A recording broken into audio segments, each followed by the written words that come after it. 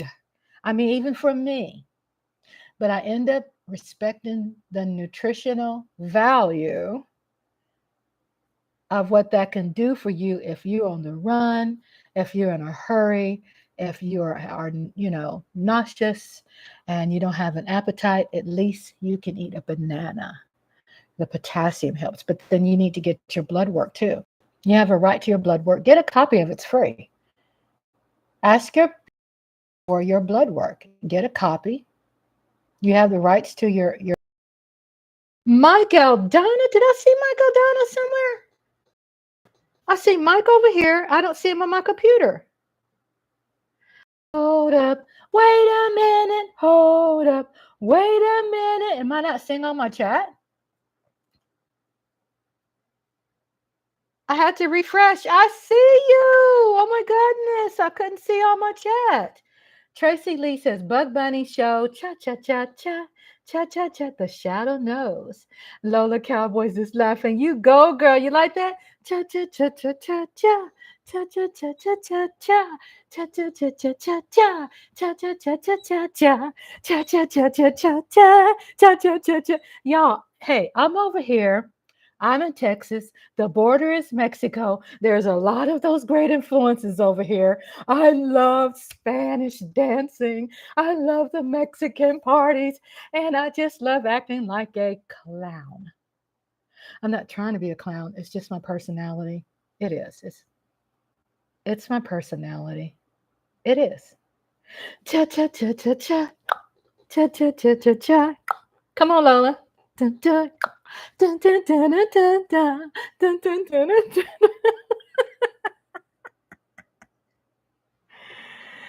Oh, my live was glitchity. What? Y'all explain that to me. What's up with that? I noticed that. I'm looking on my TV right now. And I'm studying, why does my live get glitchy?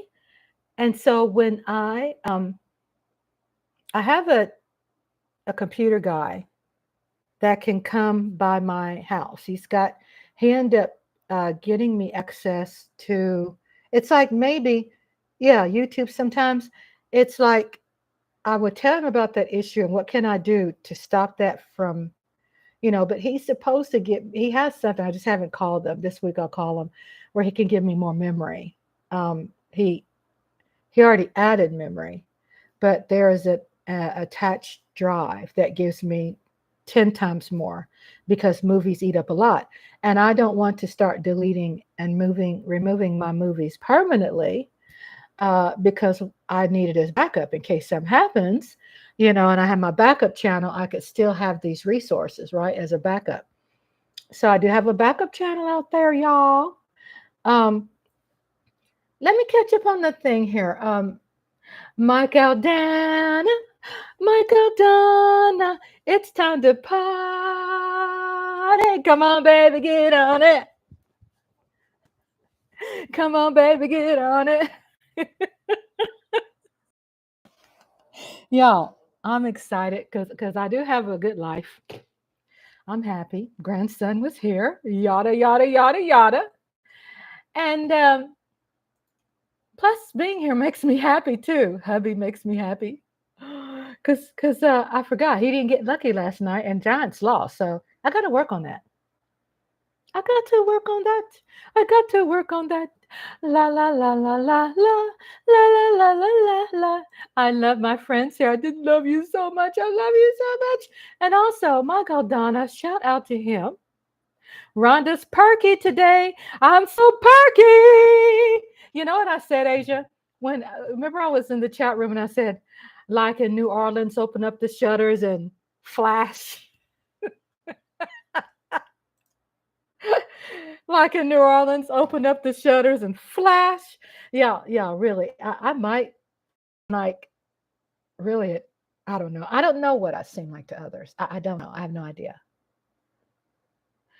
But I have to tell you that really in real life, okay, yeah, I'm a happy person. I'm an outgoing person. Believe it or not, I embrace being an introvert. I love, love, love being by myself. I've been like that my whole life. And then we're going to talk about some cowboys. Okay, we're going to talk about Cowboy Nation. Let's see what's up with that. My whole life, um, hubby sleep.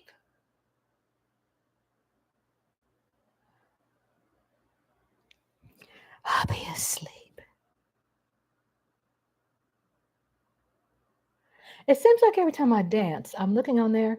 Every time I move, it seems like my screen gets a little weirdy. I don't know what that is. I'm looking how it's getting glitchy. And I don't know why. I'm looking at my TV. I'm staying still right now to see if it has something to do with that so I can tell my computer person what it could be and see if he can help me. I'm sure he'll know right off.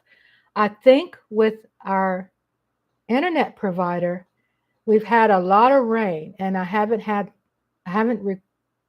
called them to come here and have the wires changed because sometimes you have other companies that will splice our cable wiring to provide services for someone else, and it will affect our strength. So trust me, I was on live one day.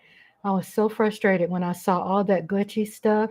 Y'all, I said, I can't be going on live until I get this fixed. Now, I was really jamming and getting on down to the ground, and I don't know if that has something to do with it either.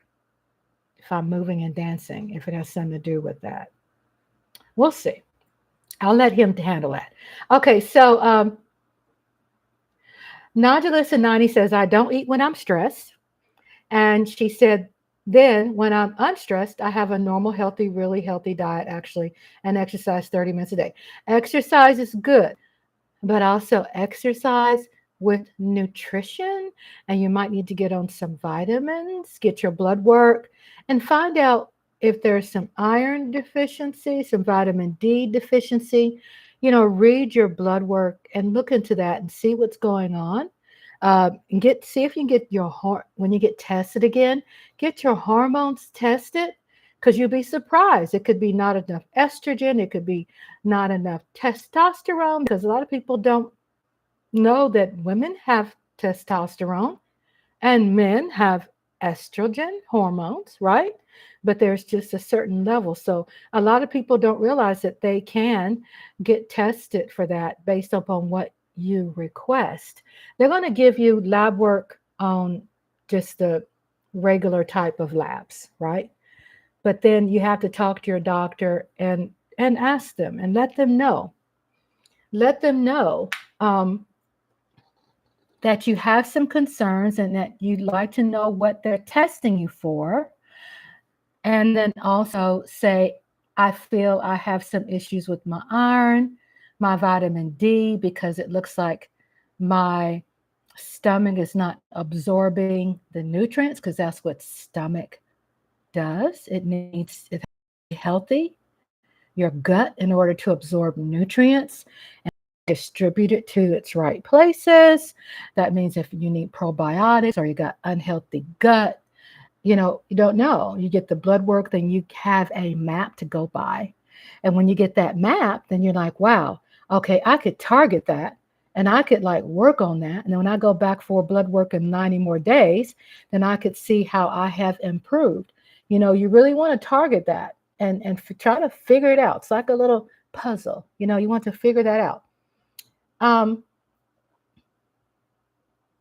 I do see it getting a little glitchy, and I can't help that. I am going to call them tomorrow to come check the wiring, and I'm gonna get with my computer guy to come out to my house to install that drive. Let me catch up on the chat, everybody. Let me catch up on the chat. Michael Donna says, I had to leave and come back. Stream was glitchy. I'm sorry. Is that me? Obviously, probably. And Lola says, where white chocolate shaking them boobies? Yeah, white chocolate looked like in Mark's room. He said good night. So that usually makes me think, okay, he's going to sleep, but usually when he gets back up, he pops his head back in. And Mike Aldana says, good now. That was a while back ago. And then Coyote says, YouTube like that sometimes. Yeah. And then Mike Aldana says, love to Asia. Rhonda, you're perky today. And Coyote says, I got 6 TBS memory and PC and 3 on this one mini laptop handle. Yeah, I have, mine is an HP desktop all-in-one, right? And I had him to come out a couple months ago, and he added memory, which maxed it. I can't remember what the numbers were.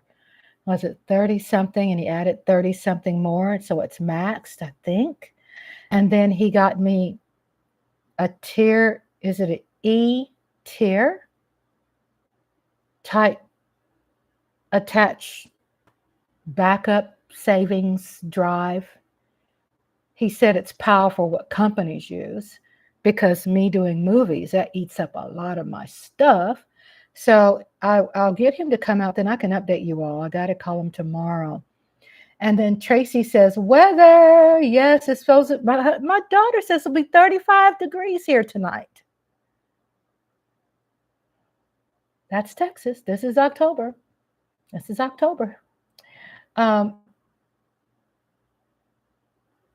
Mike Aldana says, I feel like we've been missing you. Are you talking about me, Mike Aldana? I feel like it too. I do. I feel like it too. I mean, I've been missing y'all too. I mean, a lot.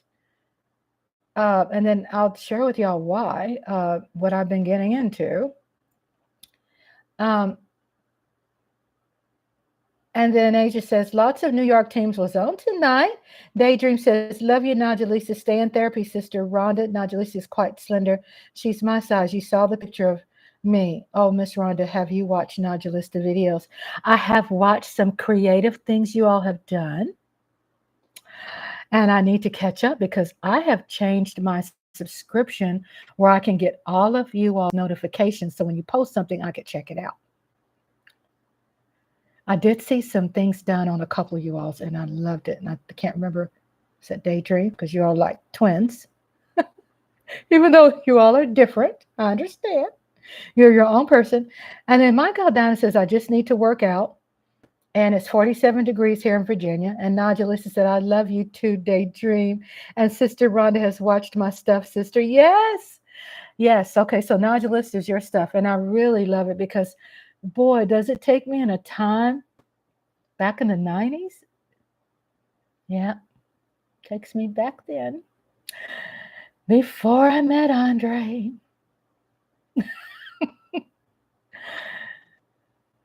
I wasn't at my ultimate happy. I'm so glad I'm there now. You know what I'm saying? So glad I'm there now. I was going to say something, like go back and revisit it, what I was mentioning earlier. I was talking about my computer problems and the glitches, so I'm going to work on that this week to try to tighten that up, because I can't be on here live and you all get a lot of glitches, especially my family here having to leave because they can't see me. So please be patient with me tonight. I'll keep you all updated in the community tab as to what I have done. And then Najalista says, we told you we were the young ones with the old souls. Yes, you were. I gravitate to you because you know what's amazing, you all? My grandmother, before she passed away, I don't know, is it 8, I don't know, 8, 11 years ago. I haven't really tried to keep up with it. And my grandmother, when she wasn't in assisted living and she was younger, right? She'd say, and I was a little girl, and she'd say, Rhonda, my age is older, but I don't feel any different. You know what I'm saying? I'm the same person as far as the lighthearted, the pure-hearted, the loving, happy. I don't think that personality goes anywhere. Just life itself, we just age, right? And we celebrate that. Because aging reminds us that we are alive and that there are some times uh, that you have to say, wow, I'm blessed, right? And that's what my headspace has been in, that I'm so happy about being alive, that there's some purpose, that God is not through with me yet. You know what I'm saying? There's some more things I got to do, because guess what? The way my heart was affected years ago and the way my health was affected, I survived it. I'm here. Huh? How about that movie with that beautiful, beautiful black woman who lived to be 100 and something years old? And she didn't know she was going to live to be 100 and something years old, but she did. Right? She did. So we get older. We're still the same. We're just older. I just can't jump off the chair like I used to. I can't run as fast. My grandson, I try to outrun him. But then sometimes my knees want to give up and I go, okay, I don't want to fall. But Mike, I get you. I want to start this year slowly walking because the weather's cooler, and get my gait, which is my walking gait, how I walk, get that back going. Why am I sparkling right here? Do I have some oil on my neck? Yeah. It's my oil dripping from my, it's good for me. It's coconut oil. Oh man, I gotta wipe my neck. I was like, why am I glistening? I'm just a sparks over here. I'm just a spark. That oil is going down. So, what else was I talking about? We were talking about Cowboys, y'all.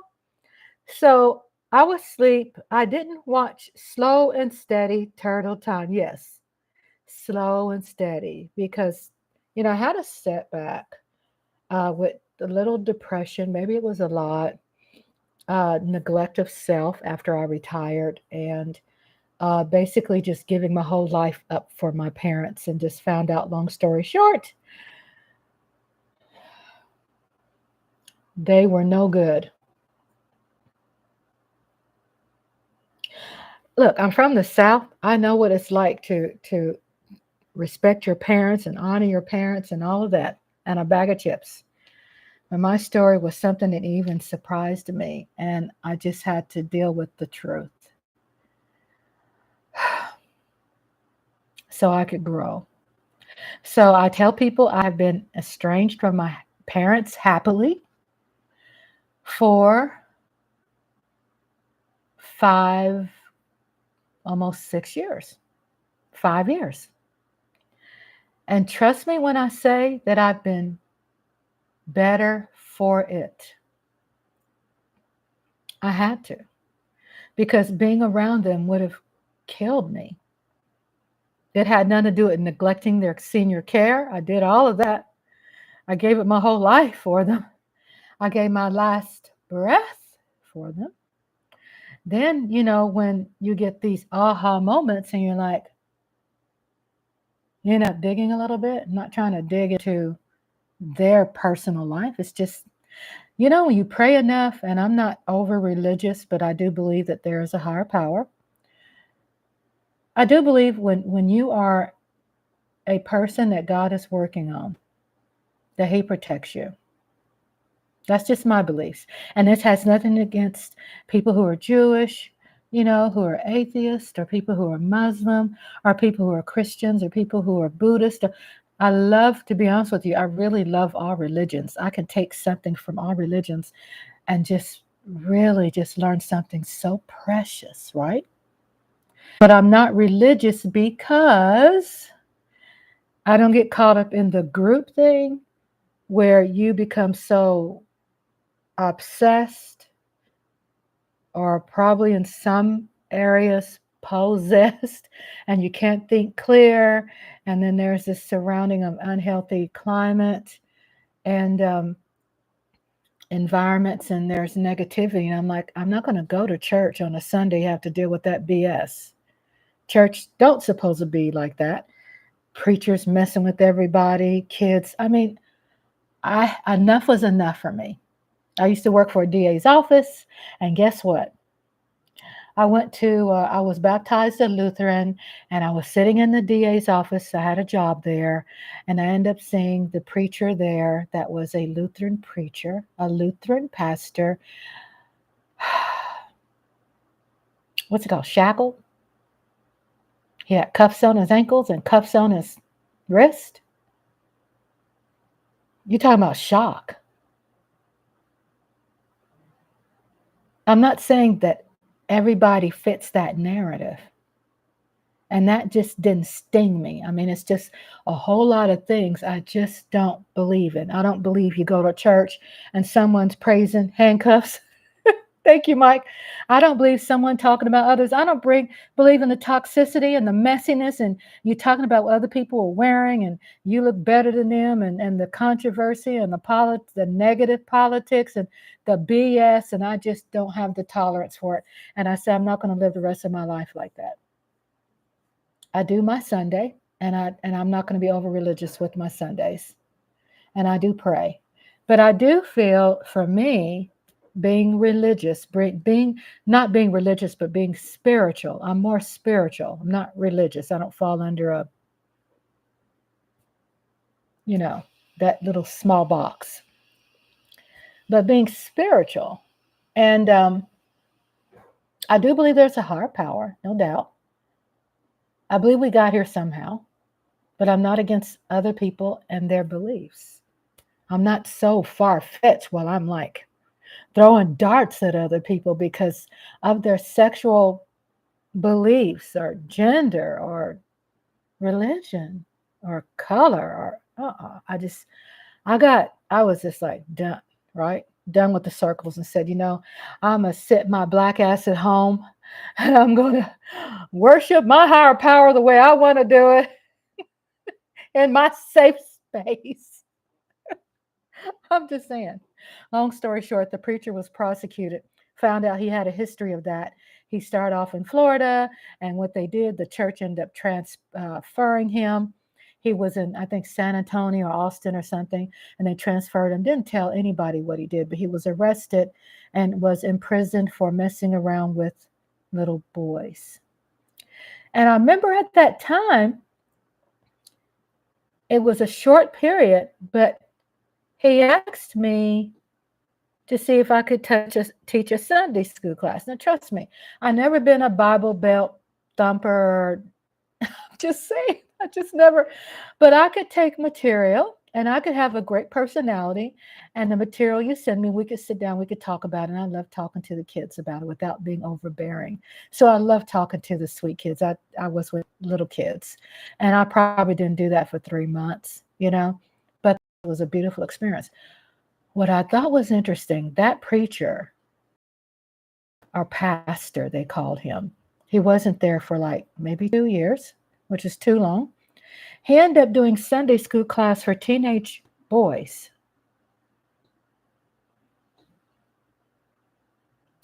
I remember at that time, years ago, this was in the 90s, I would go over to his house because he was my pastor. And at that time, I needed help with my electric bill. So they had a program through the church where they could help you with things like that. I went by his house, and he was like standing at the door like he was hiding something. Me being naive and not, of course, understanding anything, I stepped into the house. Okay, my internet's going out. I hope you all can still see me. My internet, I just noticed on the TV is spinning.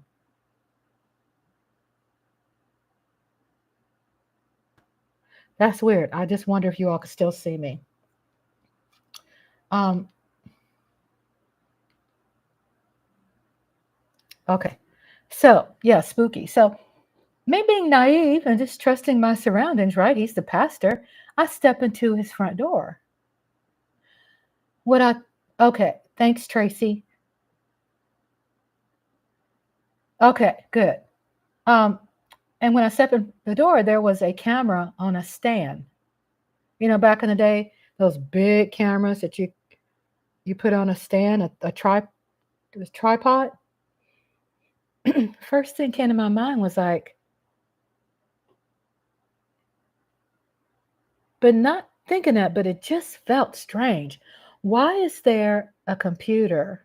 I mean, why is there that camera in the living room?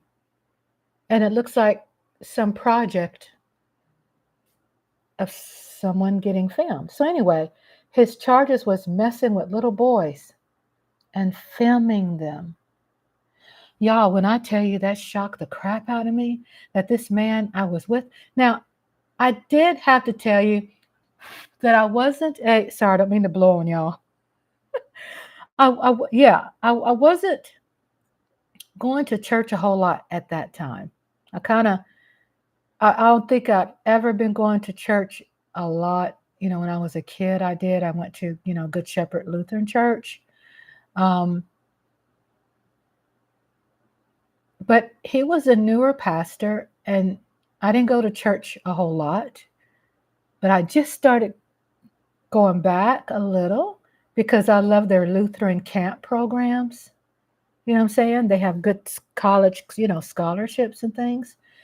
And I said, well, hey, I experienced this. This was good for me. It worked for me. And so, yeah, it was interesting. I know my youngest daughter did not like him. My youngest daughter at that time, she was like,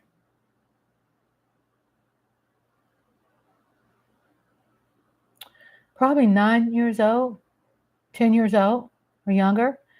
She just always felt uncomfortable. Every time she was around him, she'd run to me, Mama. You know what I'm saying? So it was his things, but it was just something about him. I felt that it was not good at all. And I was working in DA's office because I hadn't been in the church for a while because obviously something was telling me something was wrong, right? Something just didn't feel right. And I was working in DA's office and I saw him in handcuffs and he had them around his ankles and his hands. And I was like, and do you know, I'm sitting there in the greatest of shock. And I'm a professional, so I'm like, of course, can't be losing it, but I was in shock. I was like shocked. So yeah, I ended up saying that. And I thought, what disgusting MFer. So let me catch you in the chat.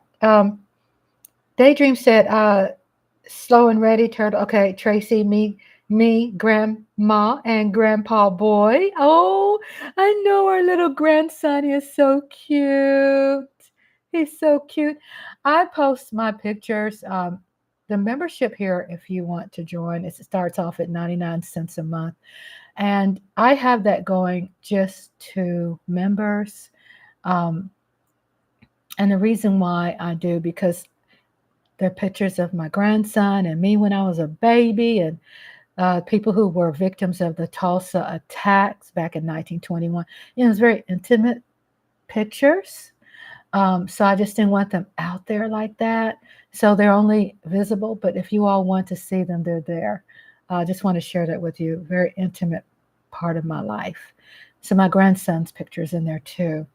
I had to deal with the truth of having trauma, Daydream says, from my childhood, and so did Nodulista. I tried to sweep my trauma under the rug before realizing it was really trauma. Let me share this with you too. And not going to get long-winded about them. I'm trying to get to the point. But to Nodulista and Daydream, whoever else is out there too.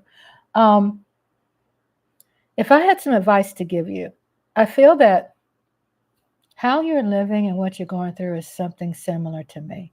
because my mother had mental health. And again, I didn't understand it until after I was letting you all know, until I moved in with them and was with them 24/7. And that's when you end up seeing true people. You don't see people when you go visit and the parents or whoever, like, hi, okay, we love you, bye. That's not the true them. That's not truly them. Live with them for a while. I lived even though I had family, I lived a very lonely life. I was in my room a lot by myself. I was an honor graduate. Sister Rhonda, do I really look like your granddaughter? You look like, yes, you do like my granddaughter, and you look like my husband's family, and you look like my niece. It's so gorgeous. It's so pretty, pretty, pretty, pretty, pretty. And to let you all know, what was I saying? I got the dramatized version read. Oh, okay. KJV. I love the word. I love reading the word. I love reading the Bible. You know me, I have book readings, right? I love reading it. And I used to make so many notes. And to be honest with you, with me reading the Bible, it helped enlighten me. Psalms, Corinthians, it helped enlighten me. I haven't memorized the Bible.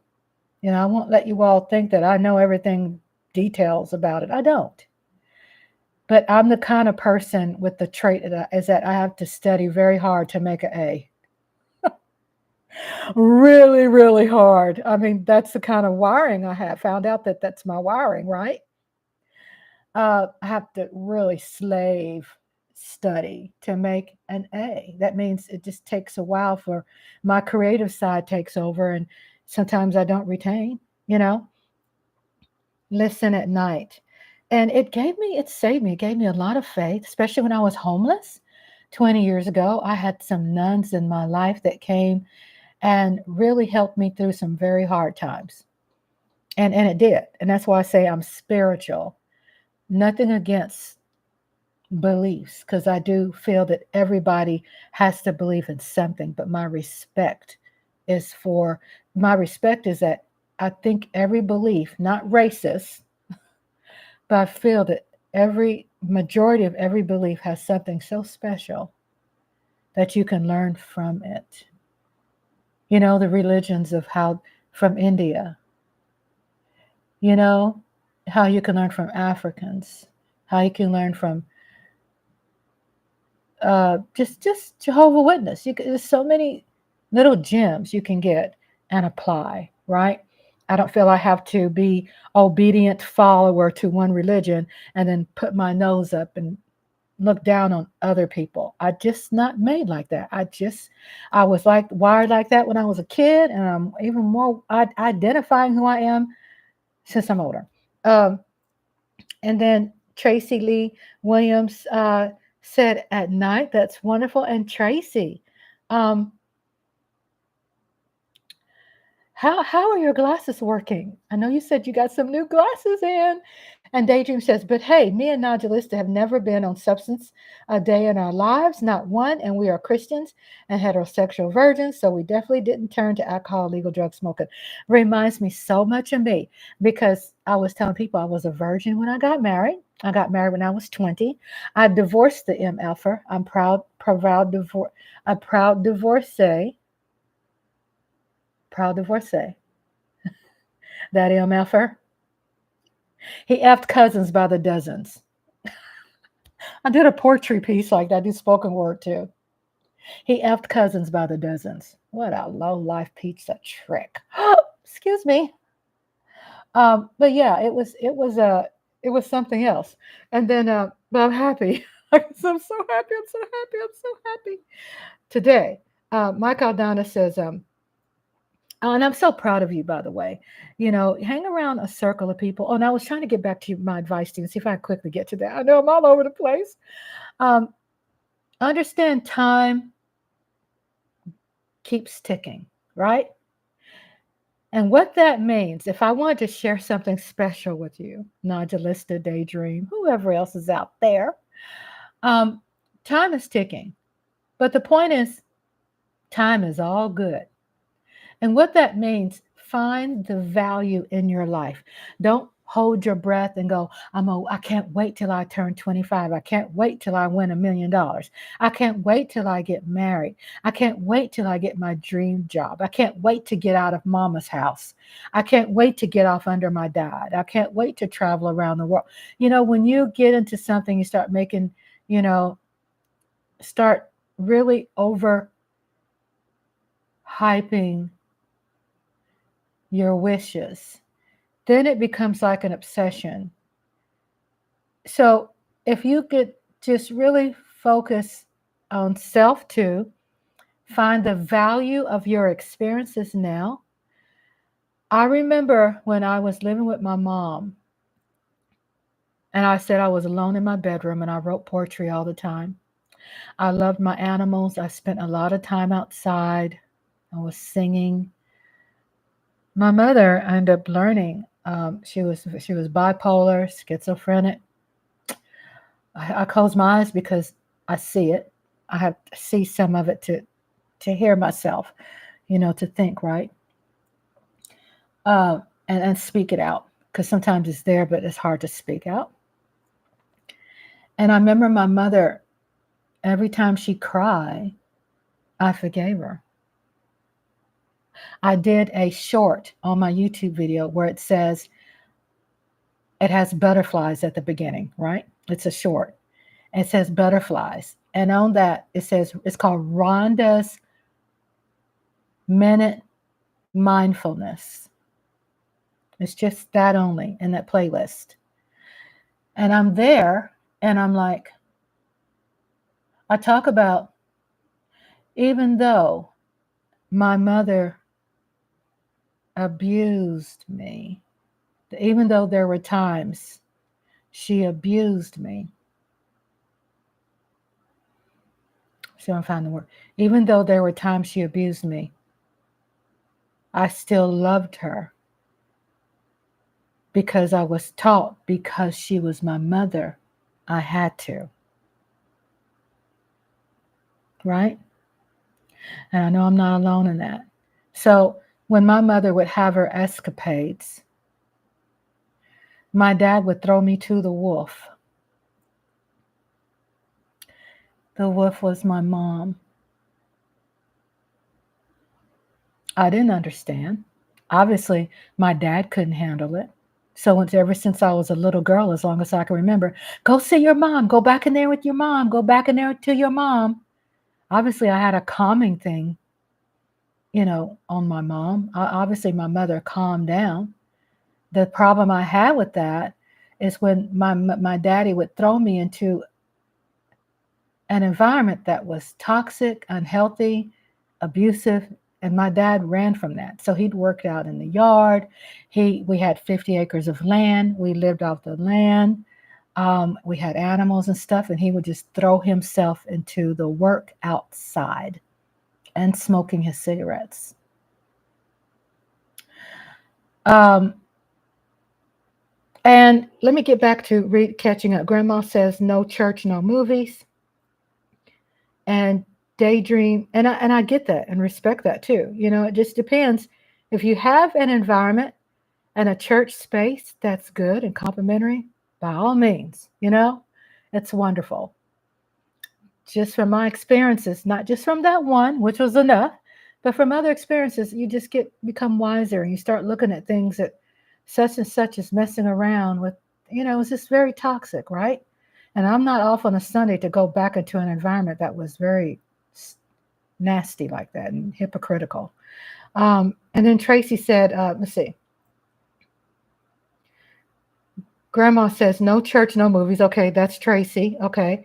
And then Nodulista says, Daydream, I never smoke, drink illegal, right? And we didn't turn to those as trauma results. I didn't either, no matter how bad it was. I didn't do drugs. I didn't smoke. I wasn't promiscuous. Tracy Lee says, miss my mom, never known her. And then Nodulista said, me and Daydream have also been beneficial a lot in others lives because both of us met at 23. Oh, it's wonderful. That's precious. Trust me, people don't forget when you have benefited their lives. Um, and then Mike Aldana says, I struggled with religion classes during my time in Catholic school. I didn't pay close attention. I did too.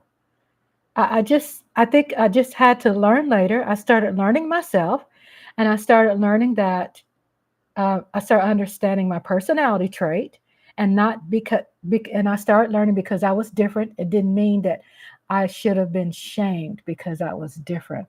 You know what I'm saying? I was uniquely different. I was amazingly flawed, and I end up learning later that's a beautiful thing. Well, in those days too, they shamed people a lot for being different. Like you had to be along with this clique, or it was just very restrictive. And restrictive means kind of, if you think about it now, we have something to compare it with, maybe cult like. You know what I'm saying? Now we have an ability to express ourselves and build our friendships and our circles somewhere else, and that makes it pretty cool. Um, it was something I saw that I thought was interesting.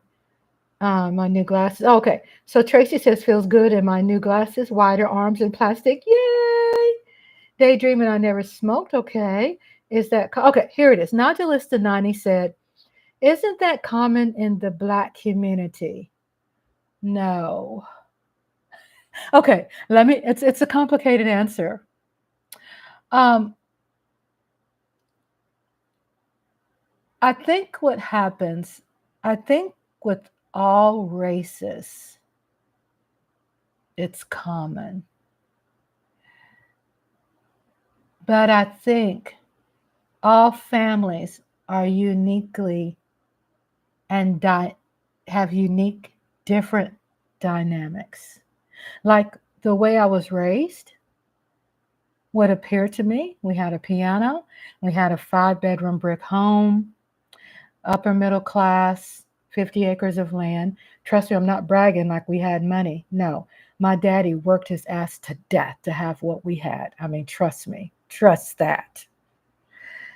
And then us young girls, he didn't have sons, so we worked our ass to death to have what we had.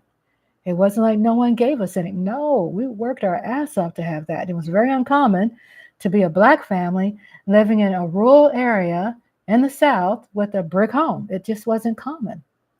And my dad made it happen. And the acres that we owed, it just wasn't common. So what I want to see if I can try to stomp out misinformation, disinformation, stereotypes. That I believe that there is toxicity in probably every environment. Okay? Are y'all following me? What happens? It depends by each of us. When do we get that aha moment? When do we become enlightened or aware of our surroundings? When does it become that we can identify issues, learn how to work on self, learn how to work with an environment that we have no control over, uh, and and deal with that? Because not everybody have a way out. Until you might think, oh, if you turn 18, maybe 17 in some areas. I think what happens once I identified it, diagnosed it, um, I could learn, and then plus the resources at my fingertips, which came with internet. And thank God for Oprah. I'm telling you, Oprah was the first who was transparent about things that were, she would say in the Black community, hush up, zip. So yeah, there's some Black things in the community that's toxic. But my family would come across as true in their time were a well-to-do family. And when I say well-to-do, I'm saying compliant when it came to being hardworking people, no drugs. As far as I know, I wasn't aware of that. No heavy drinking, as far as I know. You know how they hid things from kids, you know? They talk to kids about things today, but back then, no. They tell you everything. But the family reunions were prevalent, the family dinners, tradition. Okay? Tradition was what you would call the religion for any race. But if we're talking about the black race, it's the backbone. Tradition. Probably tradition was probably more than religion. People leaned on religion a lot to hide, probably, in my opinion, to hide what they probably didn't know or what they were afraid of or didn't understand. So maybe they hid behind religion. But then they used tradition, right? So what happens with traditions too, not all traditions are great. Not all traditions are perfect. Not all traditions are perfectly planned and worked out accordingly. And number one, not all people are perfect. Our parents are imperfect people. There wasn't a book that came with how to be a parent, especially in those days. It wasn't like we get online, see how to be a parent 101. It just wasn't there. So what did you lean on? Tradition, the Bible, the elders, the elder neighbors. And then what happened as years went by, we had to kind of like make our circle smaller to be safe because of toxicity, because of times have changed. Sometimes some things about times are great, some things about times aren't. But I really feel that my family were a type of family, were proud people. The last name was a name that, this is oil coming from my hair. The name was a well-to-do name in its time, in Louisiana, very well off, hard working family. The judge got along with my family. No crosses were burnt in our yard because my grandmother worked for the judge.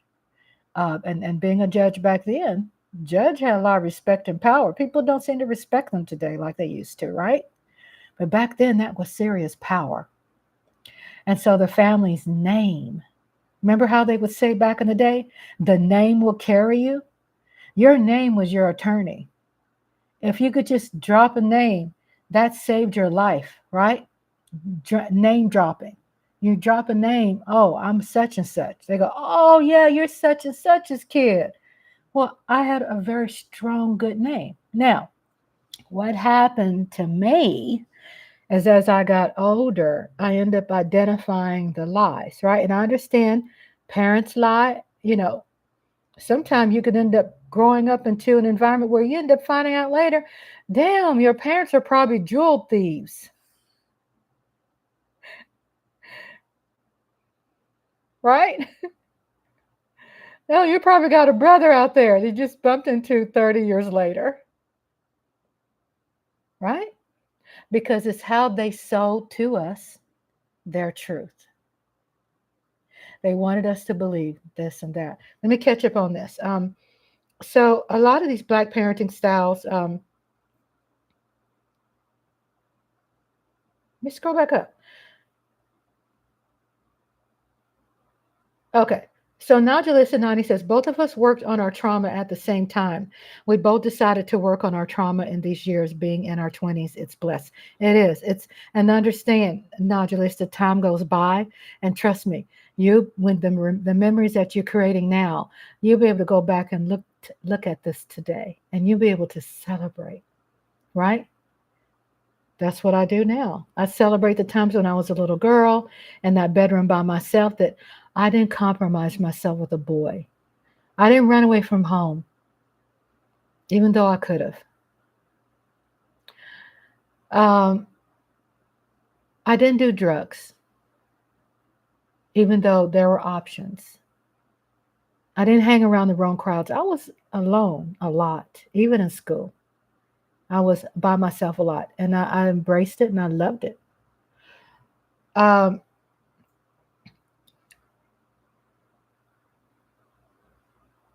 and then Mike Aldana says, "You'd always find me with the wrong crowd during my school days, even through high school." And then Daydream says, "Parents using corporal punishment in the Black community and then masking it as discipline is very common in our community." And Daydream says, "A lot of these Black parenting styles that have been normalized for so long is what's caused us trauma." Right. And then Tracy says, "I was a geeky kid and slow to learn pick on too." Oh. And Tracy says, "Shy." Okay. And then Mike Aldana says, "Forms of discipline back then could be seen as abuse nowadays." Yeah, it's so different. We have generations that are different, right? And when we say culture, back then,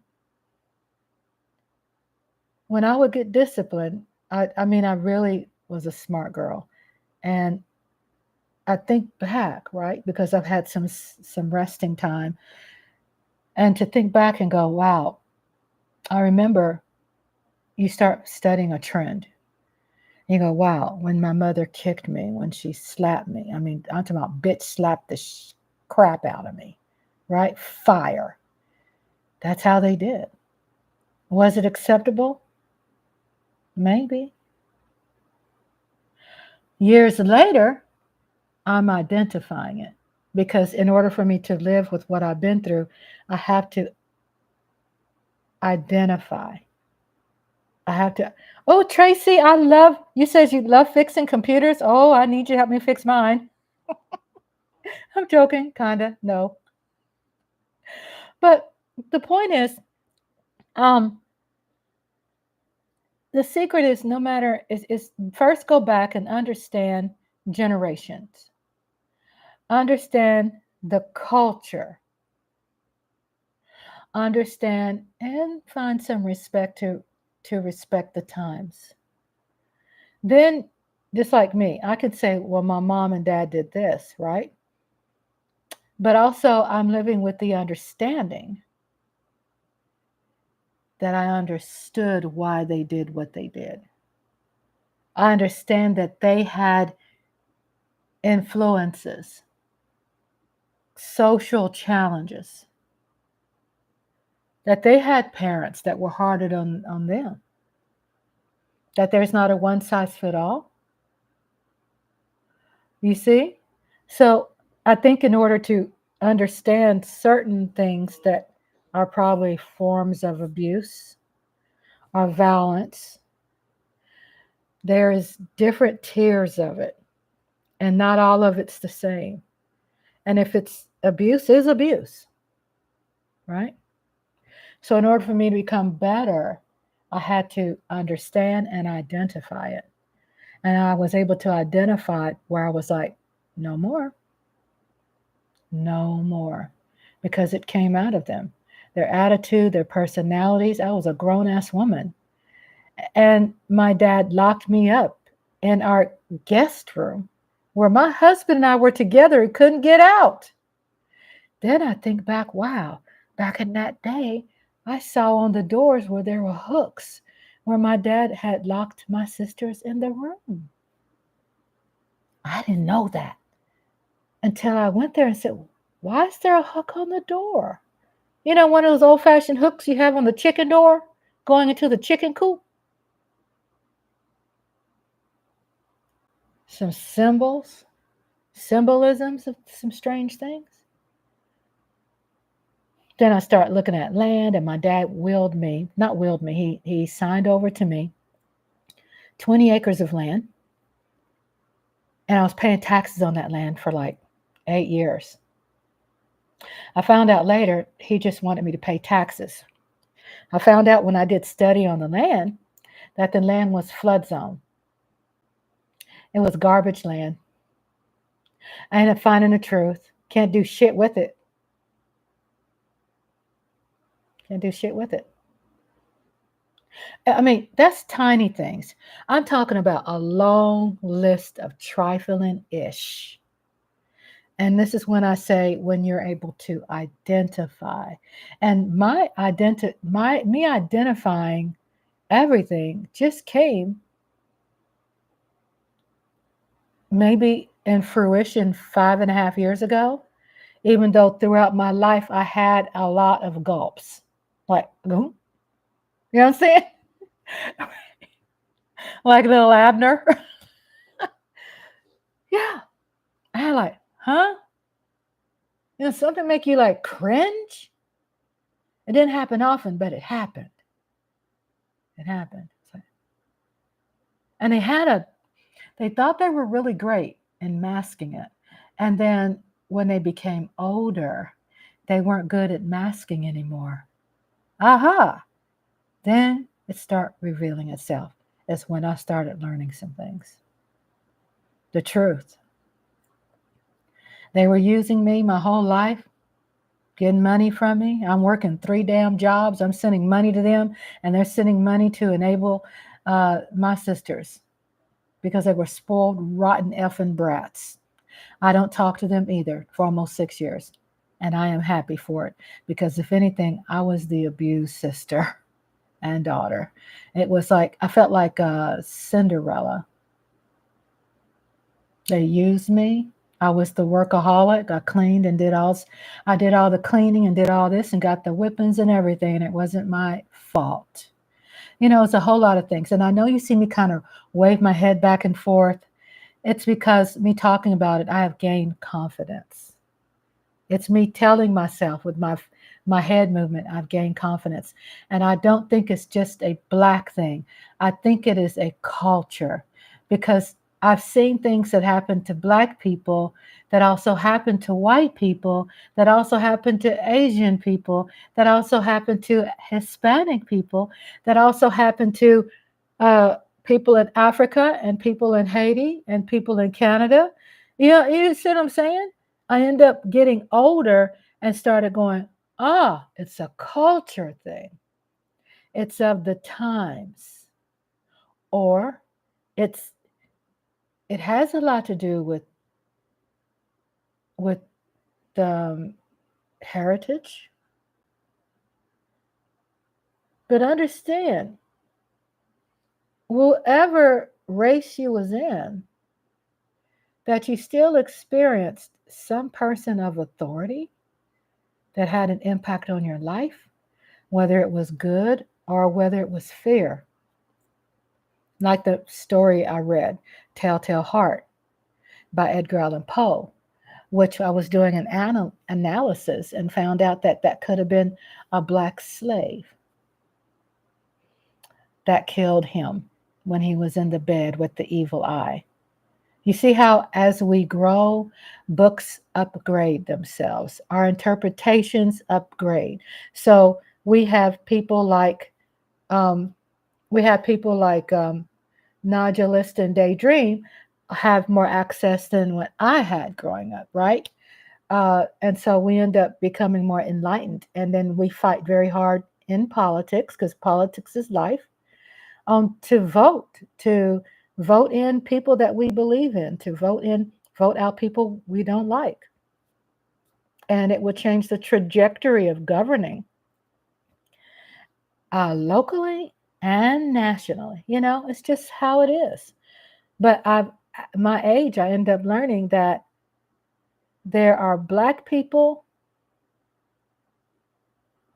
there are all races. If we look at each other as a whole, is uniquely defined differently.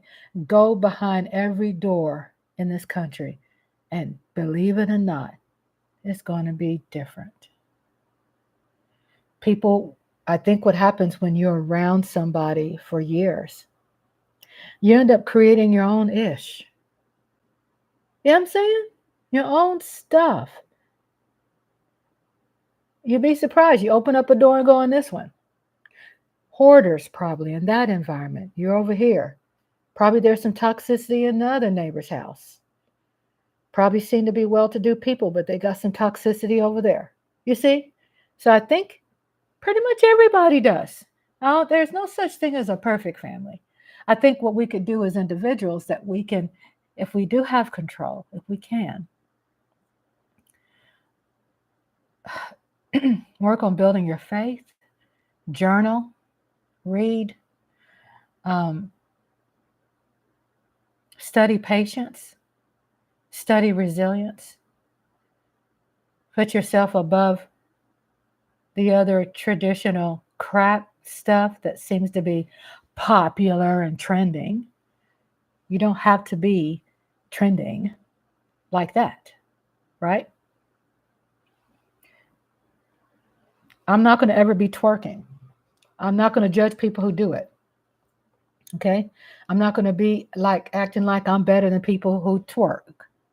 No, I'm just saying that's not a good fit for me. Okay?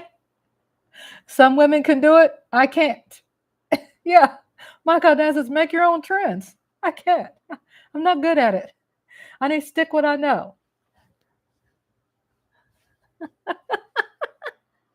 I stick with what I know. Stick with what I know. Be good at being who you are. But yeah, I did a lot of studying and a lot of reading. And I do have to say, when I was younger, I did feel alone so much. But I'm so glad poetry saved me. When I was a little girl, as long as I can remember, I wrote poetry. But yeah, I had a very sick mother. And it was so weird because in my heart and mind, I loved them. Even with the situation, because when I lived with them, I was taught and learned their value. And the things that could be petty, I was taught to see what they did as a strong sense of value. That my dad worked graveyard shifts and he worked all the time and holidays. I saw him for his hard work and I understood the good person, right? My mother was the best cook in the world. She was the best organizer. She can clean the hell out of a kitchen. Pine Sol is I love smelling Pine Sol. She was all that and then some when it came to managing home, even though she had a job and a college education. There's no way I could today cook 3 meals a day and snacks and all that and do Thanksgiving and Easter and Christmas dinner. Nope, I won't do it. So back in that day, you were taught to really understand value, which I don't know if they teach that today. But in that time, they taught you life skills. I don't think they teach that much today. So with life skills, they taught you the value of someone. So it made it easier to forgive the flaws. We didn't whine, we didn't cry. It didn't mean that we were not damaged when we got older. So I learned to identify it so I can live with it. You see what I'm saying? And once I can live with it, I can understand it. And I go, no, no, no, no, no, no, no, no, no, no, no, no, no more. No, no, no, no, no. You're not gonna have me sending you thousands of dollars and you pimping you giving it out to someone else. You're not gonna be using me and lying on the phone and telling me you need this and that and you didn't pot, that's just a lot of bull, you know. And I had to take some responsibility to do something about it. And when you get to a point where you have the knowledge, when you have the understanding, when you've identified it, then you have to do some self-responsibility. You got to be self-reliant and you got to go, I got to hold myself accountable, right? Okay, well, I'm of age. Is there some resources I need? Is there some decisions I need to make to move? Is there some resources in my city, my town, where I could live there independently and they could give me a place to live and help me find a job and a car and get education till I can get on my feet? Yeah, there are programs like that because I worked in them. Sometimes you just can't sit in a place at a certain age and think, I have no choice.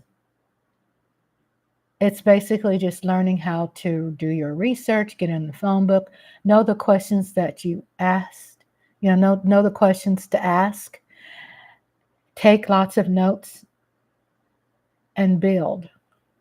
You can get a Pell's grant, go to college, get a dorm if you qualify, network with someone you care about. Sometimes it takes taking a little risk to get away from a toxic environment. I think when I turned 20, I think I definitely got married because I wanted to get away from home. I thought I knew what love was. My parents encouraged it. And then I went, this is a fucking nightmare. Excuse my French. I end up identifying things as I got older, but I was able to identify things because that's when I started experiencing life. I started experiencing failures. And when you experience failures, you experience success. You experience success.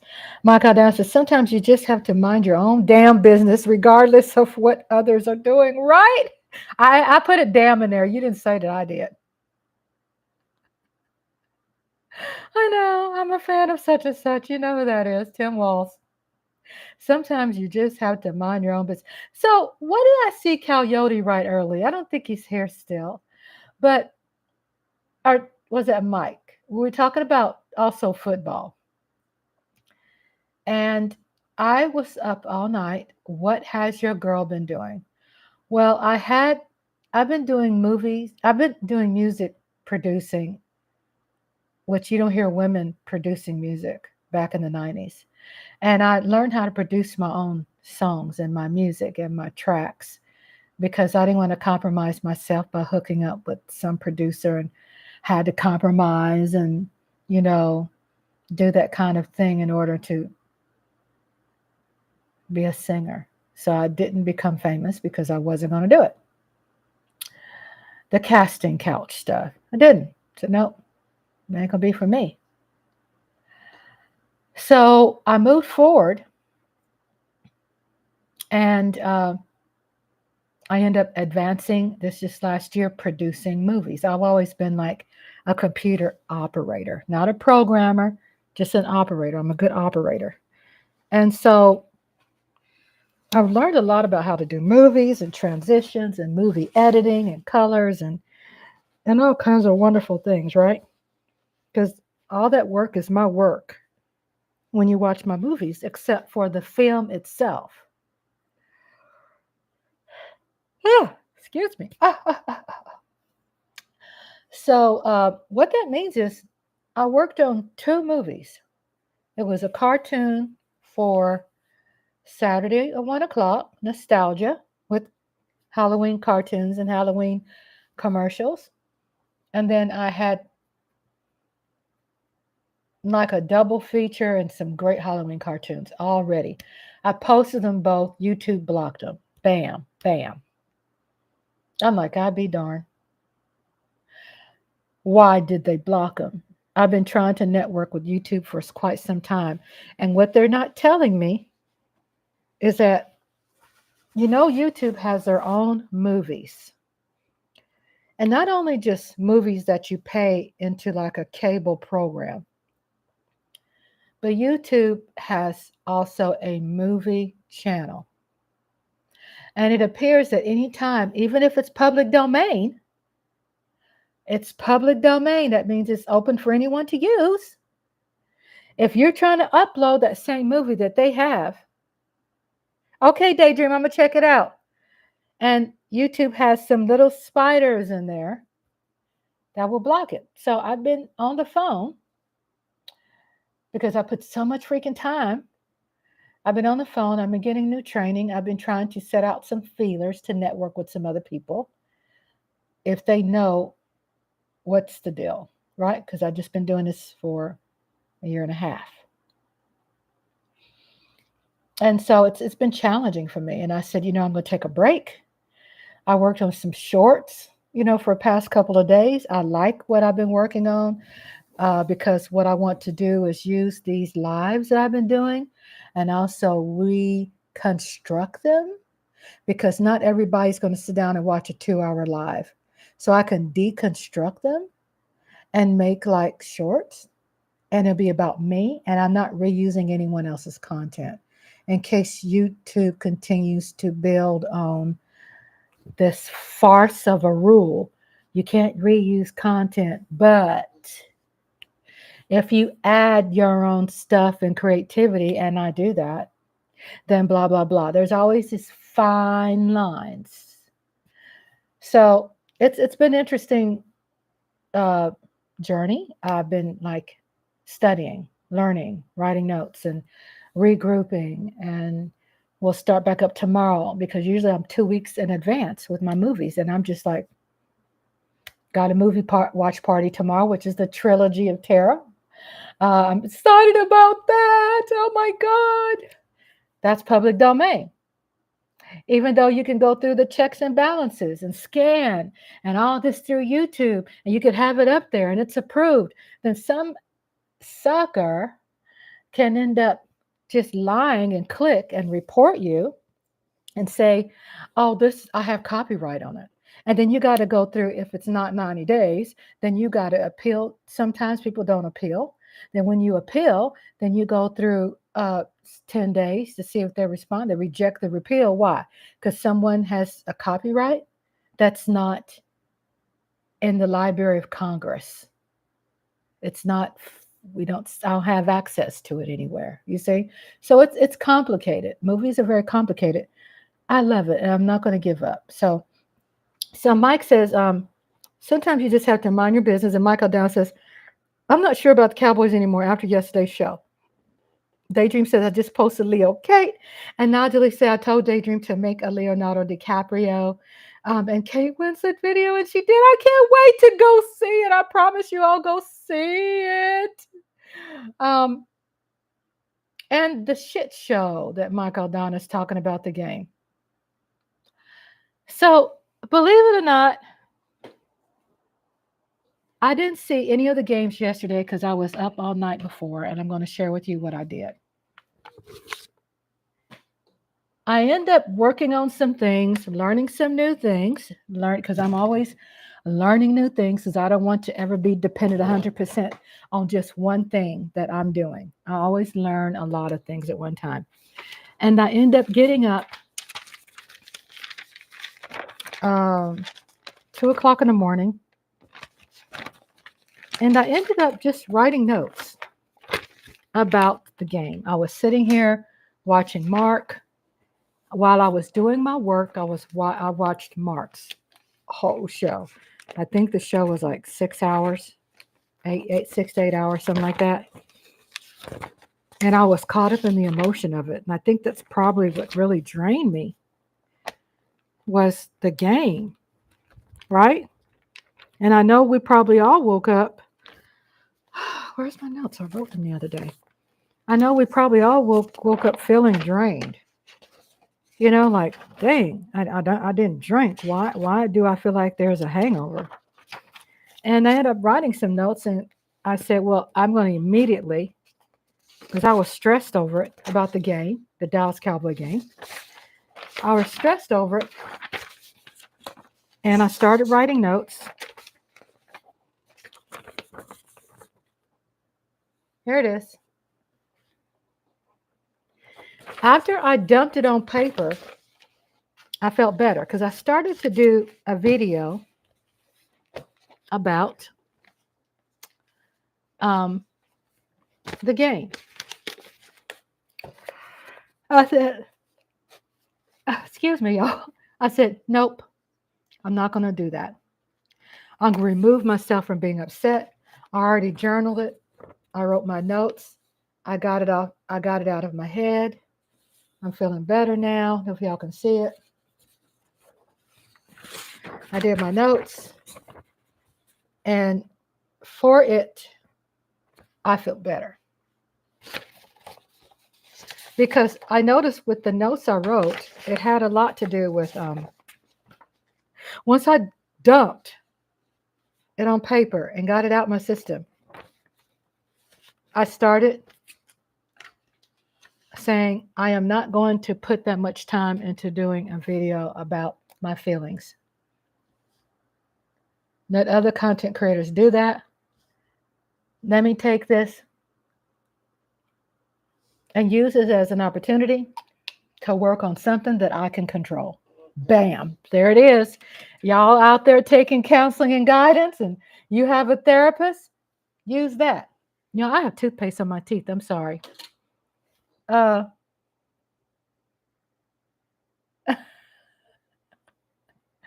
oh no.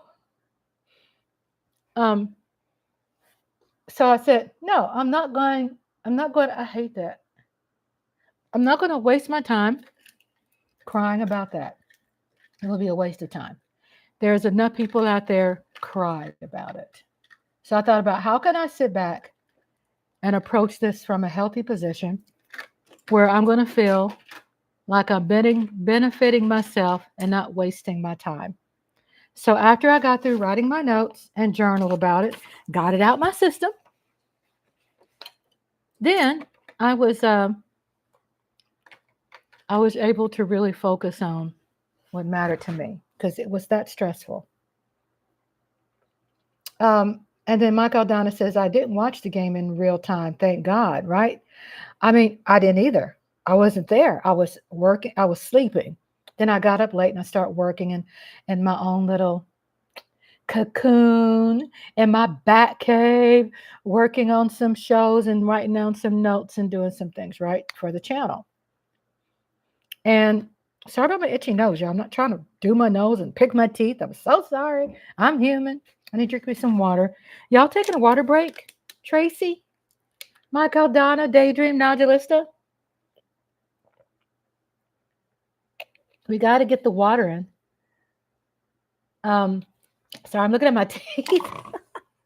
We're 1 hour, 56 minutes into Rhonda's lovely sparks. Thank you all for being here and spending time with me. And I'm so excited about spending time with you all. So, and then Daydream says, I'm taking a break from school, Miss Rhonda, but is doing book clubs, writing workshops, being involved in organizations still count? Yes, it does. Because what we're talking about too, that's why I love talking to all of you all in this room. Okay. We all have something in common. Journaling, writing, watching things, learning things, being informed, staying informed, right? So I journaled this. And I ended up finding what all this had in common was basically how I can rise above a bad situation. What do I have control over? How can I rise above a bad situation with the Dallas Cowboys? How can I rise above the whole momentum around me is a ish show? My team lost. They lost again. I could say I've been working on that all year since we lost. We played the first playoff game. I've been doing some videos on like Dallas Cowboy fan rehab, finding some humor, and just finding a way to have to reset. Because if I'm going to get that upset, then I need to take responsibility on how I need to reset. Because I was watching the replay. I didn't watch it live. I was watching the replay on Mark's channel and got all the updates I needed. I'm not trying to promote his channel, but I am because he's that good. He is. And when I saw what he went through and when I saw him talking about things, because they didn't, of course, I didn't see the game again and I didn't want to, but I thought, wow, what can I do better? Not to say that Mark's not better, not to say nobody else is better. I'm just saying, what can I have control over to do better about this feeling, right? So I had a note here that says, it looks like people, now I can't read my writing because trust me, I write well, but right here I didn't. It's like when people blah feel there's not to. Yo, I don't know what I was writing. It feels like people stop believing in Santa Claus. I'm gonna laugh at this because this is raw. Like your favorite team disappoints. Okay, I'm just reading these notes, right? Trust me, I'm half asleep and I'm just going away with the pen. And I guess what I was meaning by that when I said it's like people about feel like, oh, it's like when people don't believe there's not a Santa Claus. I guess that was so weird how that came to the forefront of my mind of my feelings about the Dallas losing. And we understand about that, right? About Santa Claus. And I think what I meant when I said it feels like people feel like they don't believe in Santa Claus, I feel why I mentioned that in my journal notes 2 o'clock, 3 o'clock in the morning, was because people really letting go of so much of their seriousness and being probably too serious and not giving time to be a part of the game and enjoy it. When my channel starts becoming like a job, I don't want it. I don't want it anymore. I know I can get bored easily.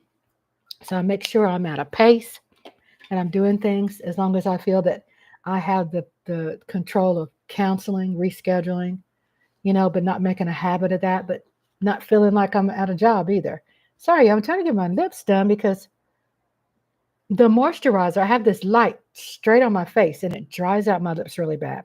So Lola bought me this great lip balm that has all these great moisturizers made by Honest, and I wear it and it just helps my lips from being so damaged by being a content creator. But that's where I'm just reading some. I'm reading some raw notes I wrote, and I know you're going, "Damn, girl, you wrote 2 pages." Well, it's not aligned, and I skipped a whole lot of space, so it's not really 2 pages. But it's like when people feel there's not a Santa Claus. Like, where's that feeling of still believing in something, even if it's fantasy? Even let's say if Cowboy seems to be a fantasy, even though we know that our expectations are too high, especially when we clearly know that Jerry Jones has told us very clearly that we're rebuilding. He said the team is under a rebuild. What does that mean? That we forget what he says and we still go on into the team blindly understanding that I'm trying to open up my fruit. I'm okay. I'm okay. It's a letter opener. It's a letter opener, and I'm trying to because I don't have the strength to pull this tab. So I'm okay. No more movies for me. Um, God, I have to open up my fruit like that because let me explain. Let me explain. Because if I do like I just did just now, then juice will get on my devices. I'm trying to wipe my screen, and it'll splatter. You drink clearly Canadian. You drink clearly Canadian before Miss Rhonda Nodules had me drink it. Canadian soda, the clear, what you call it, the yummy sparkling Canada Dry. Is that what you're talking about? One thing I'll tell you, I do love sparkling drinks, sparkling water. I'm a fan of sparkling water. I just haven't spent a lot of money on it because we're under a budget, so we have to be smart about where we spend our money. And I'm trying to find my. I know y'all watching me like, what the hell is she doing over there? I'm trying to find me a spoon so I can eat my fruit while I talk. I'm really big on making sure that I eat something.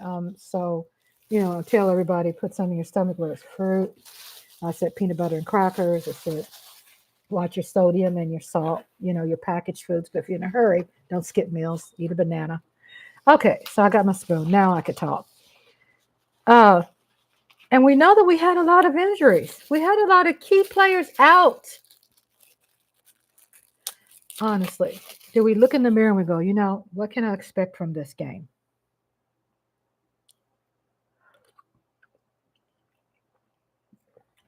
I didn't say on purpose that I didn't want to watch it because of that. Trust me.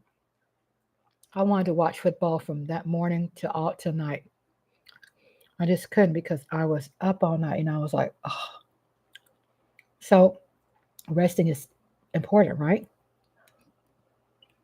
So I had to deal with the fact that we had a lot of injuries. We've been warned all week who was getting injured. We knew in our face the last game when Micah was injured. It started piling on. And then it seems like some recent people, what? They got injured during a practice or something? It happens. So Daydream said it was a popular flavored water in the 90s. Oh, okay. It's got discontinued but came back. Oh, Canada Dry. Yes, yes. I like ginger ale too. I do like ginger ale. So I thought about that. I took that in consideration. I took in consideration a rebuild. What rebuild means to me, what Jerry is basically saying is that don't be expecting is from us this year. We're going to not play that well, but look at the positives. When draft come, root beer float. When draft comes next year, then guess what? If we're on the bottom of the totem pole, which I don't think we're going to be, but then doesn't that mean that you get access to better draft options, right? All right. So what do we do while we are living and alive right now? Just enjoy the game. I mean, we could ride the coattails of people saying, clearly Canadian was always bottled in glass bottles whenever I had it. Pepsi float. Look at you, Tracy. I love Tracy during our movie night.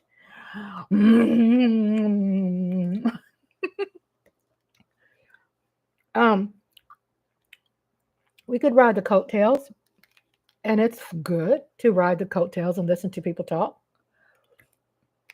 because I learn a lot.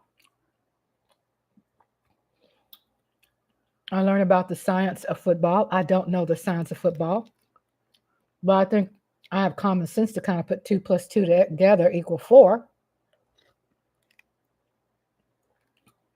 That if we have certain people that's out of the game, and even if while they were playing the game, don't we notice last year that we were always, and I think since I've been following the Cowboys even more since Dak has been, even though I followed it during Romo, but I was following it even more because we went to a lot of watch parties in person in Dallas, right? I followed it more. So when I've learned out of all these years, I see a trend with Cowboys, and our players are always having to work from behind, right? Because everybody wants to say Jerry. Okay. I said in my other live, and I did, it's a business. But people don't realize that every owner of every team still falls under NFL contract. So who got them by the balls? NFL.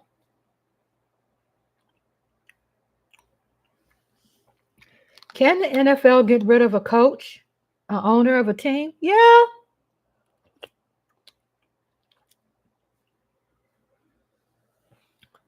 All you do is the board members, all the coaches get together and the board members vote them out. Hmm? So we don't know the details because we don't have the board members' paperwork. We ain't the secretary where we have access to all this information, the minutes of the meetings. We don't have that. But there's something very toxic and it's something's very strenuous about this. There's something that's very, there seems to be a lot of procrastination. There seems to be, you see what I'm saying, Mike? Mike says the knockoff is clearly American up here in the Northeast, 1 liter bottle for $1. Okay. Okay, I've seen that in the green bottle, right? Um, but I do feel it's something bigger than Jerry. Sometimes you ever seen something on TV and you just put it on mute? Just put it on mute. Watch it. You will get different interpretations by watching something on mute, by looking at mannerisms, attitudes, behaviors, because sometimes the noise distracts and deflects things that's truly happening. Watch Jerry on mute. He's a nervous acting guy. He's fidgety. Yeah, I understand we lost the game. You're going to be fidgety. I mean, listen, look at Mike McCarthy. Couldn't hardly breathe. He needed some oxygen. Dak Prescott, out of breath. And you'd get their hearts checked. That's dangerous, right? Heart attack prone. Mike is breathing at the post interview. I put on there, like your favorite team, even if it disappoints. These are my notes, right? Is it because you lost the spirit of how to be a fan?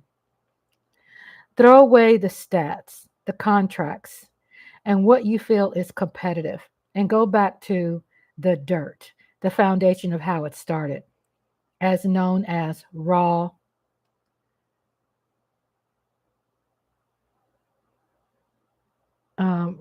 talent, uh, the raw cheer, without spending all your money on gear and fandom idols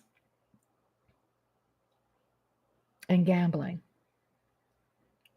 which can, to me, distract from really enjoying the game. I'm not saying, I mean, listen to this though. The foundation of how it started, as known as raw talent, the raw cheer without spending all of your money on gear, gambling, and fandom idols, fan items, right? And believe in something that's greater about living is life. And then we just might deserve a Super Bowl.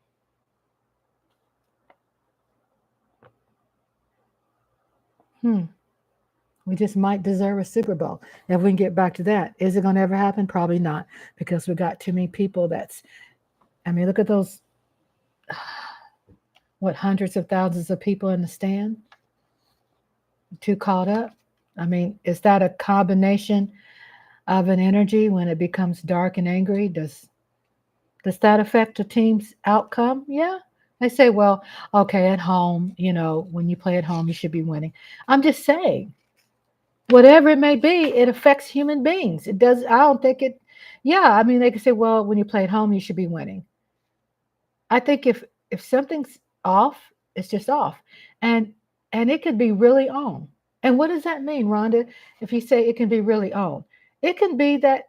Do we understand how competitive things are? Do we understand artificial intelligence is measuring the health, size, girth, width, length of every dadgum thing that a NFL player has, and it's all computer generated by motion, and they take what they filmed and they get this program and dissect it per NFL player, his stats, his movements, his flaws, his mistakes, his touchdowns, his running yards. I mean, yeah, we have people that's manually writing it, but do you know there's computers that can break that stuff down?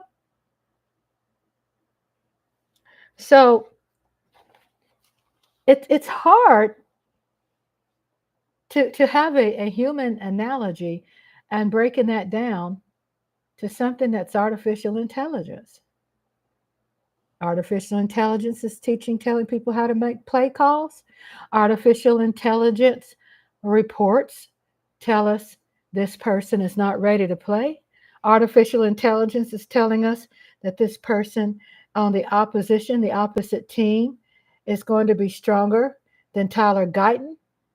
Then should we take Tyler Guyton out of the game, sit him on the bench, and play somebody else because Tyler Guyton got injured in some way, or he hasn't mastered the art of certain moves, or he's fouling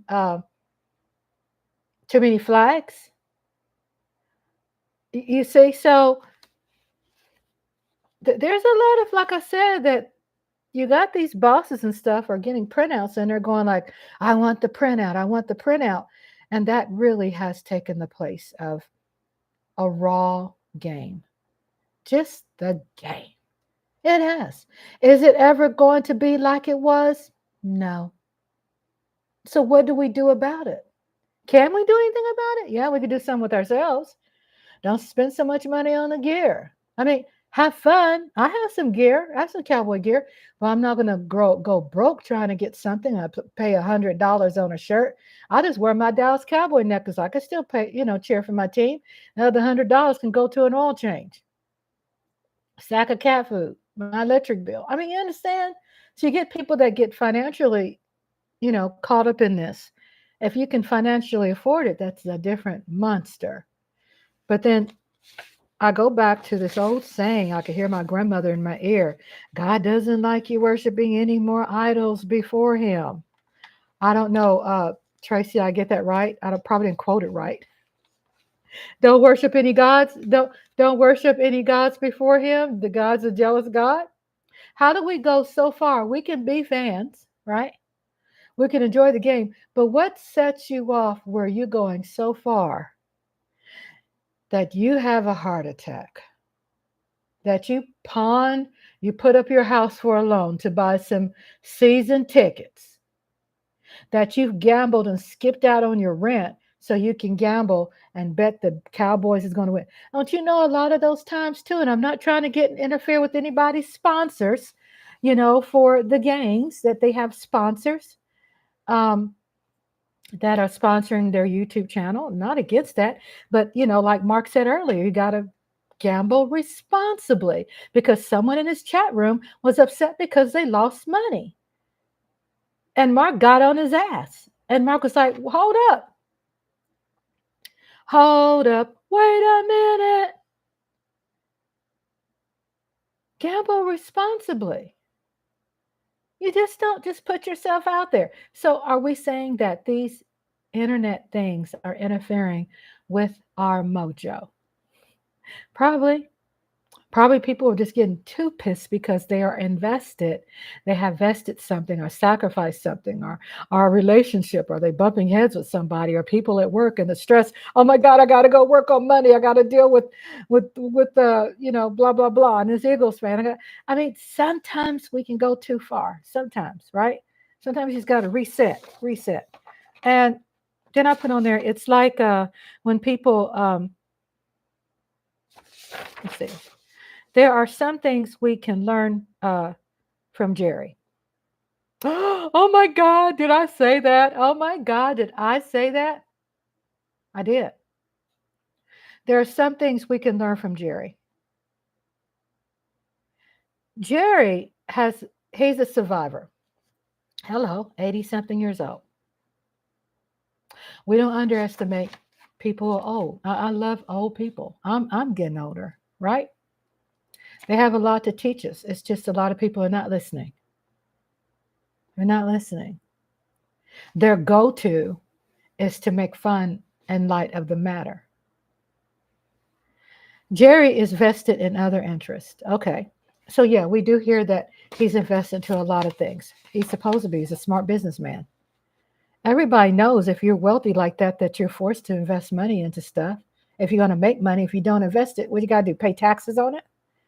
Just because you make all that money and all those profits from things, you just can't spend it all willy nilly. You got to invest it so you won't have to pay taxes on it, in order to get something back.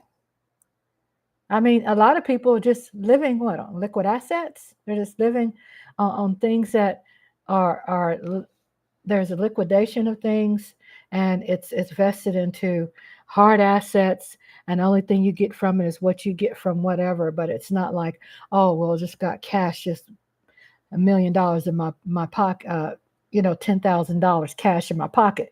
Well, where did that $10,000 come from? Did it come from your secretary who got some cash out of the cash box, but yet she had to journal it and she had to write it down as a what? Expenditure. And then you have to bring back receipts. And the expenditure has to prove it's a business expenditure, right? Limo, suit, haircut, tips. I'm just saying. So it might look like you're sitting back and you're watching someone who seems to have it all, but those things can definitely uh, be just, those things can definitely be just lost in our own personal madness. Um, enjoy life and the friendships that you make. I have noticed, even since in the last 4 years watching Cowboys, I have noticed the fan base has gotten even more toxic. Even now, you see the fan base ends up turning on themselves. It blows my mind. Thank God I've lived to witness the change, but it blows my mind. And I see that now, I see that daydream. So I'm still doing constructive things by doing virtual Zoom book clubs. Oh, that's great. And then Daydream said, Miss Rhonda, you watch my video. I haven't watched it yet, but I'm going to, and I just can't wait. Because you know me, when I watch videos, it's like Sugar Daddy One Williams. I'll watch his video and I'm up by myself and I like commenting, like timestamp, because I love Sugar Daddy Williams. Red Dead Redemption. I'm like probably 5 videos behind. But yes, I'll be paying attention. I'll be reading. You can see my comment. And then, so I said, there are some things we can learn from Jerry and invest in other interests. So what that means is Jerry is investing in other things. Jerry is living his life. He's living his full life. Jerry has a job, but at the same time, um, he has other interests, and it's okay. He can walk and chew gum at the same time. At the same time, just because, let's say, players are not at his capacity doing what he feels they should be doing, how can you help injuries? I'm trying to break down the science of yesterday's game. How could we help that? I mean, we were already struggling and winning by a field goal here and there. How could we have believed that this game was going to be any different when we have what they say, 7 people out? Is that what I heard? 7 people are out for injuries. How can you expect that? Our key people, I didn't expect us to win, even though I was hoping we would, right? Rebuild. So he's been using these words people got to pay attention to. You keep saying rebuild. Enjoy the game. Too vested today. Something up to the roots of enjoying the game. Go back to the roots of how we used to enjoy the game, how our great grandparents enjoy the game. Just let it be just all natural, right? Just to cheer. Get some salami. Do a meat and cheese tray. Do some chili and hot dogs. And just get back to that. And if they win, great. If they lose, we're gonna live to fight another day. Oh, you all collaborated. Oh, I'm going to have to see that. I'm going to have to watch that. And it says, letting it go letting it go, and that way you can truly become a better fan. Letting it go mean you can become a better fan. So it's kind of like putting responsibility on ourselves, right? How can you be a better fan when you got blood pressure problems, when you're drinking, when you're probably don't want to go to work? You know what I'm saying? You're cussing people out. People. All of a sudden you don't like. You have hatred for it. I mean, these emotions are like too much emotions. And Michael Dana says Jerry's generating revenue in other ventures while exploiting the success of the Dallas Cowboys. That's true. He has to borrow from Paul to feed Peter. Did we ever think why Jerry could be doing that? If you had to selfishly think, if it was just about you?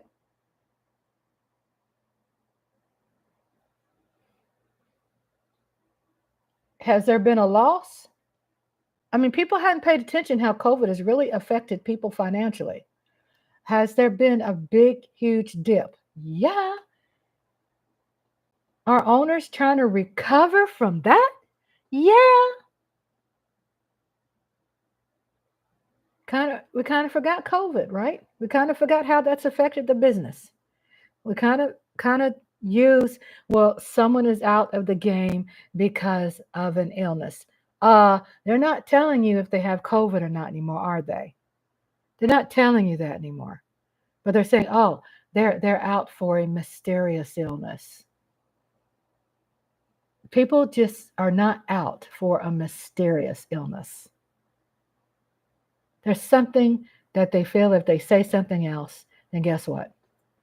It's going to bring fear. It's going to affect their dollars, and the fans are going to come to the game, and COVID's going to spread, and it's just a whole bunch of bullshit. So whoever is leading in this arena is out of touch.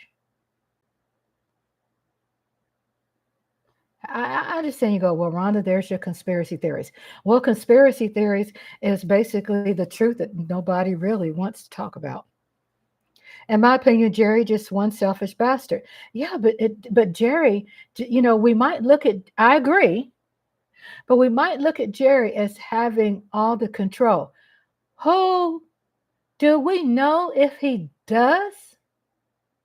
Who says that he hasn't done any financial planning? Who said that he hasn't? Has he not signed over really all his rights over to a family member? Has he signed all his rights to someone that the sons don't like? What if it's not a family member? What if it's not a daughter or his sons? I mean, what if Jerry's just saying, you know what? I'm very sick, but I'm not going to make this public. But I just have to live my life, but I can't depend on my rotten, spoiled ass kids. I mean, we don't know. Ain't nobody has that information.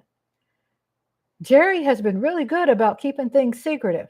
We could all go to the go-to person who wants the mic all the time and talk. But for me to look at the temperature of this, it's bigger than what the news has gotten their hands on. The Mike Fishers, right? People can be sitting right there in the circle with all of it, and still they're not going to tell him everything. Our speculations is what help us figure things out. We keep talking about it, keep speaking it up, but I'm just saying, as a businesswoman, the climate. If you look at Jerry World and you look at their camp in Frisco, their building is incredible. Look at the number of people running our Cowboys. It's impressive. It's just not Jerry.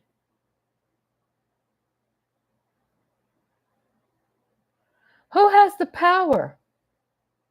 I really feel that there is some infighting. You have it always where Jerry has probably made it toxic. But what if it's not Jerry? Understand that the person who seems to be the most vulnerable person is the biggest asshole.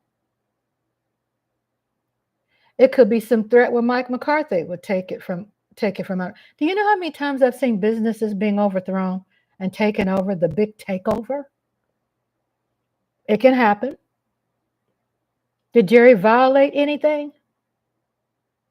I mean, there's bad press.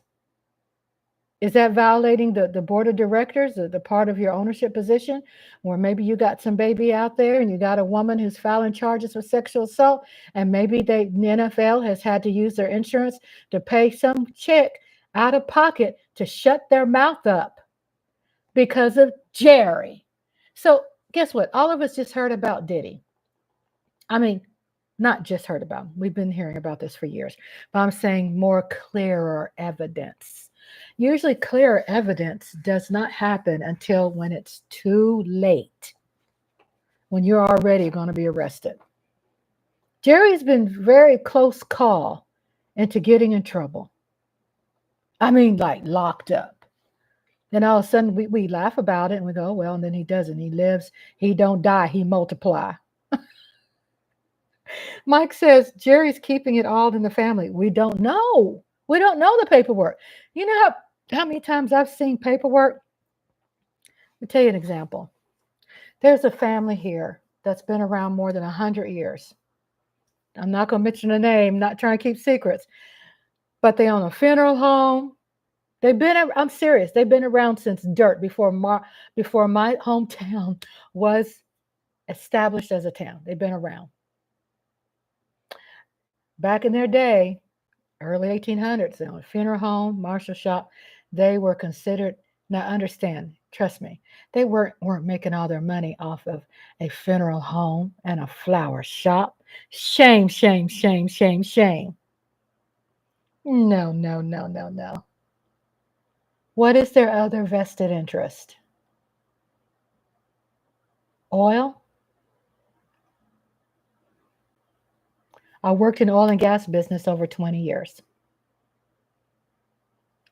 During the Bush days, I'm not saying Bush was great. I'm just saying during the day, at that time, when fracking came and they ended up finding another resource than just oil, and they found fracking, then they started using that. And it was booming in Texas, fracking. The Barnett Shale.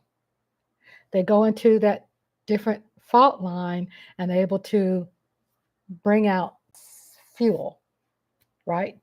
Other than oil, some gas fuel. So, booming in the 90s. I worked for the oil and gas business where it hit rock bottom and started climbing back up. And when it hit rock bottom, everybody lost a lot of money. Then they ran to fracking, and people are having a fit because they're saying, well, fracking is like damaging the earth, the world. I do believe, yeah, it has a lot to do with more earthquakes and bad water. Oh yeah. I mean, you're gonna keep digging in Mother Earth, what you expect to happen? You're gonna be bleeding, right? I mean, seriously. So with that being said, a lot of business people lost a lot. So we could sit back in our corners, which is great, and we could look back and look at people that have boats, that have limos, because they have to spend in order to look like they're filthy freaking rich. All profits don't go in Jerry's pocket.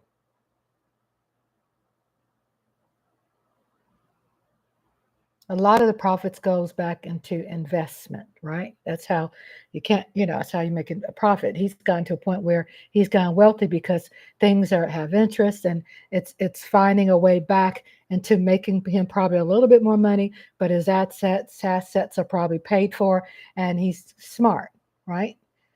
So Michael Dan says Jerry could be voted out of his position as owner for mitigating circumstances or whatever, NFL board of owners. Jerry could, let's keep it simple. If someone wanted to find a way to get your ass out, they will.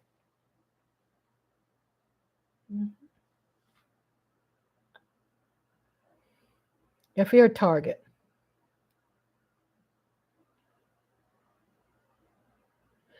And you have some strong hateration, right? We got Dallas Cowboys, and I've said this before, where Dallas Cowboys is the most lucrative, highest profitable making NFL team in the world. So, isn't there some infighting? See, I've seen Fall Guys left and right, man. Me working administration, I've seen them come and I've seen them go. And guess what? I was there reading the paperwork and I've just learned some things. I'm not saying this is exactly how things are being ran, but I'm saying it does that old way, greed doesn't change much. Doesn't change much on how to overthrow. Because if he's making decisions over there, then who's pulling him over here? At his age, I really don't see him having a full 100% on anything. Um, I feel he definitely signed some things to keep him in control, probably legitimately. I mean, how do we know what kind of family members he has? Do we? Do we know if his sons and daughters ain't some shrewd, just doggy-fied people? We don't know. Do you know how many families I've worked for where they look so sweet and polished on the outside, and they were some trifling ass mother blinkers? They were awful, but they looked so squeaky clean. But they were god awful. We don't know. That's the point. The family dynamic is interesting, and it looks like they own all this, and probably. But and then letting it go in the way you can truly be a better fan and teach yourself to have more faith in your higher power. I know that sounds holy, holy, holy, God reigns almighty.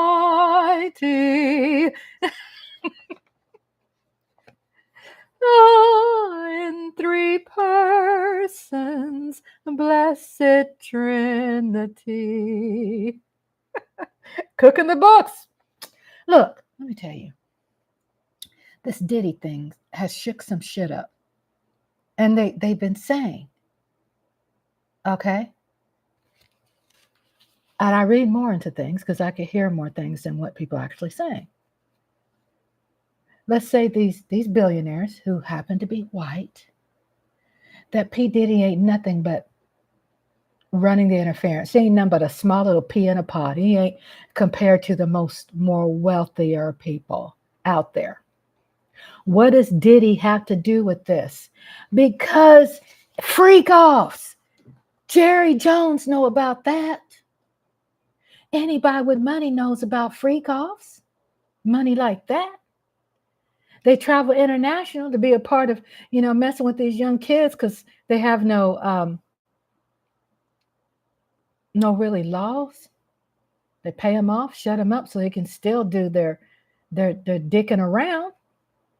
You know how many people go to India and Colombia and Mexico to mess with young boys and girls? All these people with lots of money, and you never know what they got hanging over his damn head, because during every political year, ish hits the fan. Ish hits the fan. Somebody big falls. And trust me, Diddy ain't big. He's a fall guy. I can't stand his ass. He needs to be prosecuted. But don't we know there's somebody so much bigger than that? That this country is not, we know this, right? We love politics, Mike. This country is just not ran on what we see on TV. That all of a sudden the border has turned into this crisis. Don't you know most people who are speaking about a border crisis are the ones who invested in the drugs being brought over into this country? So people over here and politicians can approve people for passing the drugs and selling the drugs and the weapons and the prostitution and minors. It's always sex, drugs, guns. Anybody with lots of money, trust me, people, when they make more money, they get into more shit. Because when you make more money, you attract a lot of shitty things, a lot of temptations, a lot of temptations. Oh, well, hey, here's something here. You want to invest in this politician, you want to invest in this over here, you want to invest into this Ponzi scheme, okay? And then all of a sudden, it doesn't happen right away, but it happens. And Michael Aldana says, Diddy picked up 6 more sexual assault cases. Damn. These people got more information. They're not telling it all. But they know there's a much bigger fish to fry. Anybody think that Diddy is put in prison just to be kept in a safe place? I don't know. I'm just saying. I've seen stuff to blow my mind that I thought was one way, and I've seen it where I was in the middle, and I saw the bad, and I saw things I thought were good weren't good either. Sometimes life is about not embracing failures, but finding a spark when the majority is running after that one thing, and that is not the direction that we need to take. We mentally supposed to have, or the mentality that we're supposed to have. And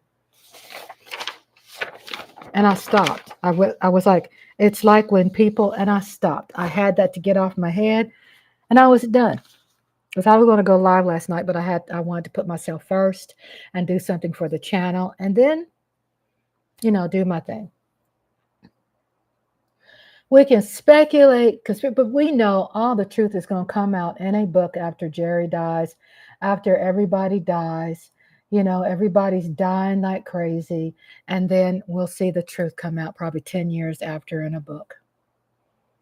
And we're going to be telling our grandbabies the real story. Yeah, honey, I was living back in 2024 when it first happened. And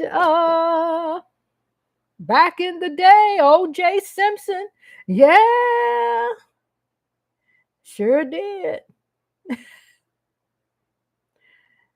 If they run out of money, because the more money that they make, the more money they got to pay people to shut the fuck up. Welcome back, Asia. They got to pay more people to shut up. Are you going to eventually run out of money, especially with COVID? Really, COVID not only caused people to lose a lot of money, because that's the nice, pretty political language they're using, but also COVID opened up the doors for people's finances to be investigated. COVID has opened up the doors for people to expose themselves and to be opened for the IRS. I mean, who would ever thought Biden signs an executive order where he invested millions and millions, and don't want to quote me wrong. Let's look it up. How much did Biden approve for the IRS? Let's look it up. Biden approved how much money?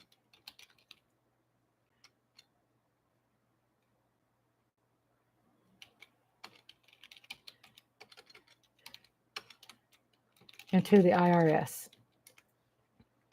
Okay. President Joe Biden proposed $12.3 billion in annual funding for the IRS in his budget Monday. Now, I'm going to find the date for that. Supporting the agency's momentum as it builds up its enforcement efforts on wealthy individuals and companies that aren't paying what they owe.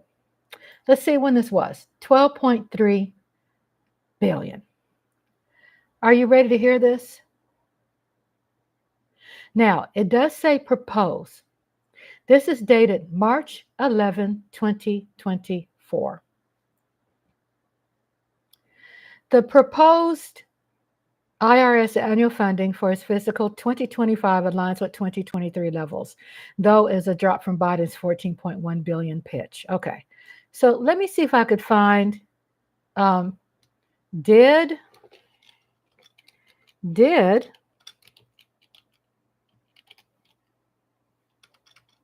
Biden's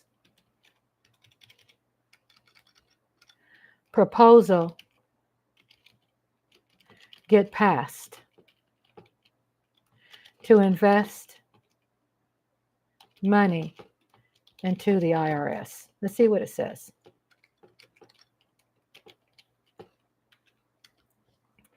And let me tell you how this ties, which I'm not trying to teach y'all nothing. We know this, but it's a great conversation, right?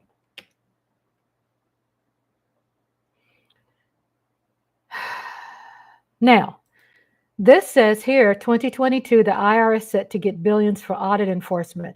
Here's what it means for taxpayers. I am trying to find an answer.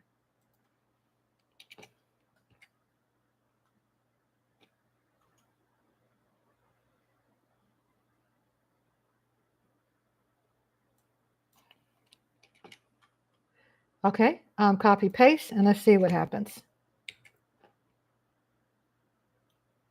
Well, Bing says, I'm afraid talking about elections is out of bounds for me. What else is on your mind? Whatever. I think I'll just have to go to the whitehouse.gov and see what's going on with that. I have not been updated on that. President Biden's 2025 budget ensures tax fairness for American families. Now, we keep hearing he builds on IRS investments and provides $12.3 billion to the IRS. Here it goes. Okay, Mike says, welcome back, Asia. People filing loan applications for COVID aid and they claimed but used it for other purposes. Yeah, like Brett Favre. Oh, Brett Favre. He used it to build his daughter, a gym? So it says here, House Committee on the Budget. The Inflation Reduction Act. We've heard that before. Signed into law by President Biden on August 16, 2022. Here you go. You ready? We heard about the Inflation Reduction Act, IRA, signed into law by President Biden August 16, 2022. It provided $80 billion in funding to the IRS. In February, the Treasury Department and the IRS released a report showing the high return on investments made under the IRA, rebuilding and modernizing the IRS to make significant strides in efficiency and enhance taxpayer services. The president's budget continues the administration's commitment to ensure that IRS tax administration is fair and equitable. It also maintains and extends the mandatory funding provided by the IRA. And this investment will help the IRS bring in an additional $341 billion in revenue over 10 years. What does that mean? So let's say Democrats is finding a way to build revenue. How many times Republicans going to go out there and say, are we going to find the money to fund that? Democrats are out there wasting money, spending all this money. No. A lot of things are covered with interest and savings bonds and all these things that we have been building from and making money from that does not put us in the hole. But when you say, where is she going to get the money? They keep telling you they're getting money from the revenue that's made from the IRS, which $80 billion was approved for revamping and rebuilding the IRS. All of a sudden, they've been demanding for years Trump's tax returns. All of a sudden, people's money is funny, right? What does this mean? COVID had opened the doors and the floodgates. When you get to somebody's money, it tells the truth. And people who've been rocking billionaires, because Biden kept saying, Kamala keeps saying, we're going to come after the wealthy, we're going to tax. I mean, they're trying to water it down and make it sound so cute and pretty, and just ignore the fact that what they're saying, we have to listen. We have to really listen. Like my grandson says, listen. And he listens. He's a dang good listener. That you find what has all of a sudden opened up a probability cause to have P. Diddy finally arrested. Seems like Clinton seems to be, I know people don't want to hear it, but Clinton seemed to be squeaky clean. Obama seems to be squeaky clean. But then you have this black mayor in New York, all of a sudden seems to fall from grace.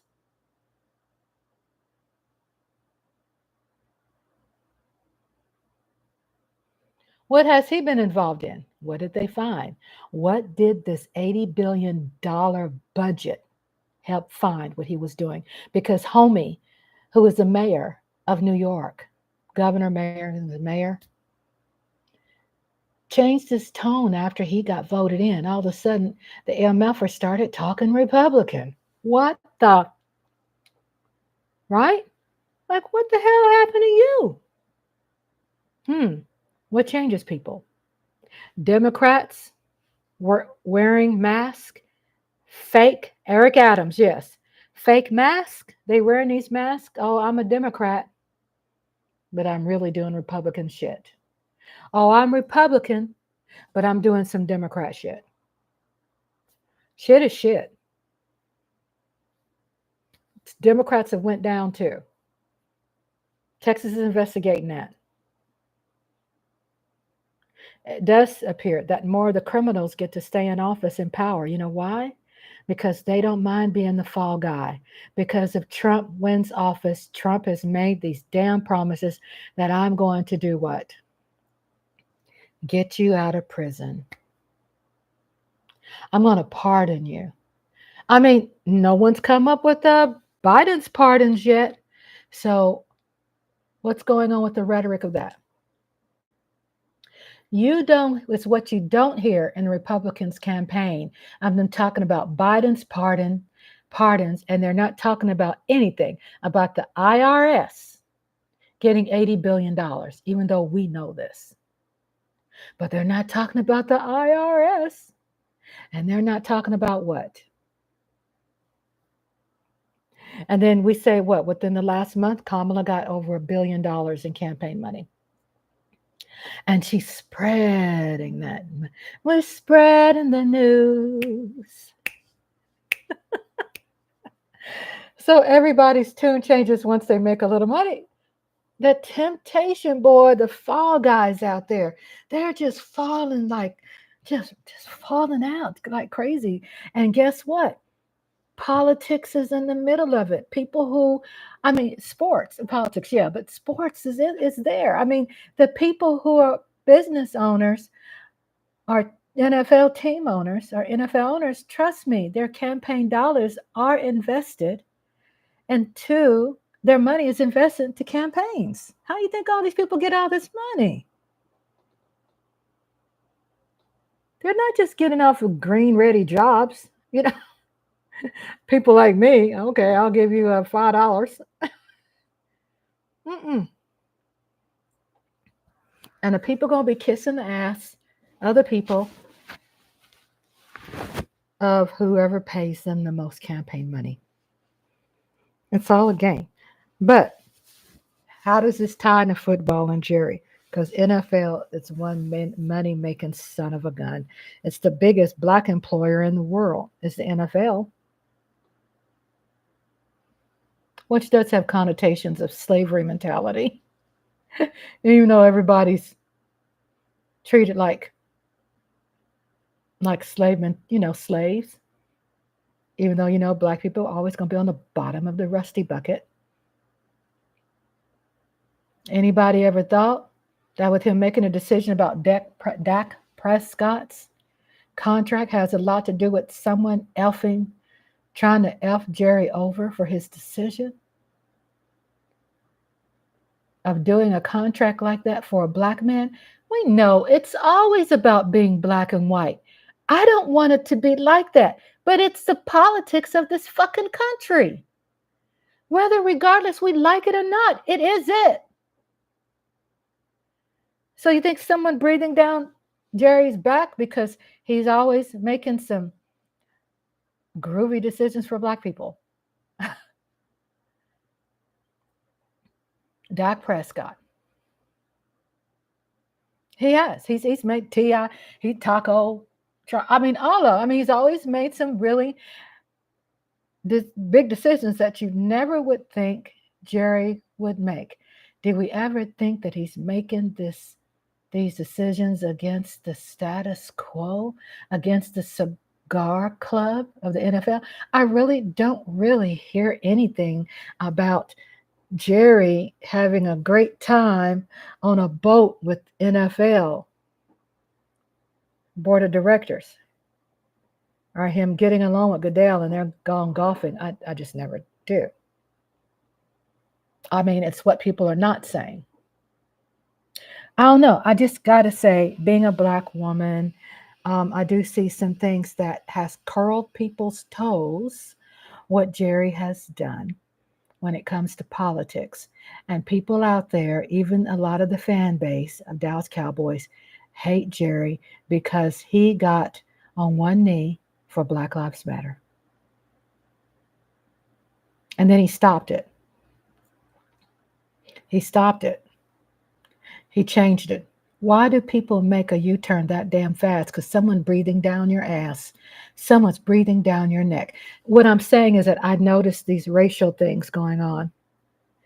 What's going right? Yeah, Jerry goes left when the norm goes right. And what's the norm? What's the norm? Had they sold it being a norm in front of us? Had they made it appear normal? What if momentum is going against Jerry and he's really not the guilty one? I see it, I smell it, because I've seen the decisions that he's made for black players, and I've seen him go against the status quo, and I've seen him go against the grind. Something that no one else wanted, Jerry did. Am I for it? There's some things about Jerry I respect, because I really do feel he's loyal to certain people. I feel that Jerry has a close friendship with Dak. I do. I feel that he's fighting Dak's battles. I mean, Dak is still there. He increased his contract. Dak tears down his mansion with bad energy, and he built a brand new one for his beautiful lady and pretty little baby girl. Jerry's setting up Dak for a good future. Why? Because he's like this to the NFL. That's what it's about. That's me talking about racial politics. Things I see that maybe no one else is really paying attention to.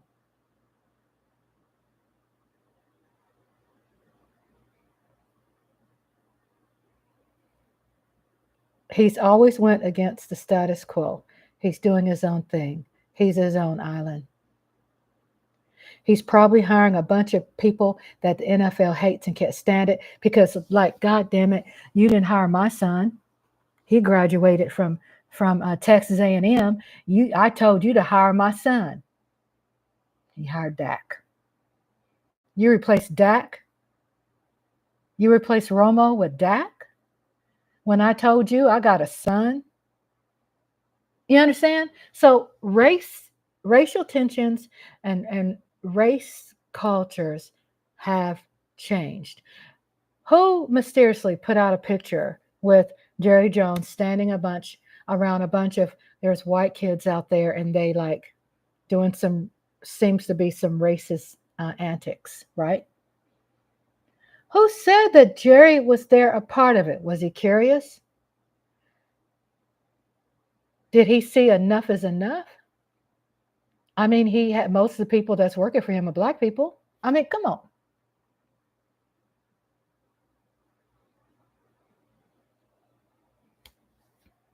That's real. That's real. Not necessarily conspiracy. That's real when it comes to employer and employee relationships. When it comes to somebody that might be thrown under the bus because they look like the fall guy when he has really been the one that's been having our backs the whole time. But the status quo is against him because he's not white enough.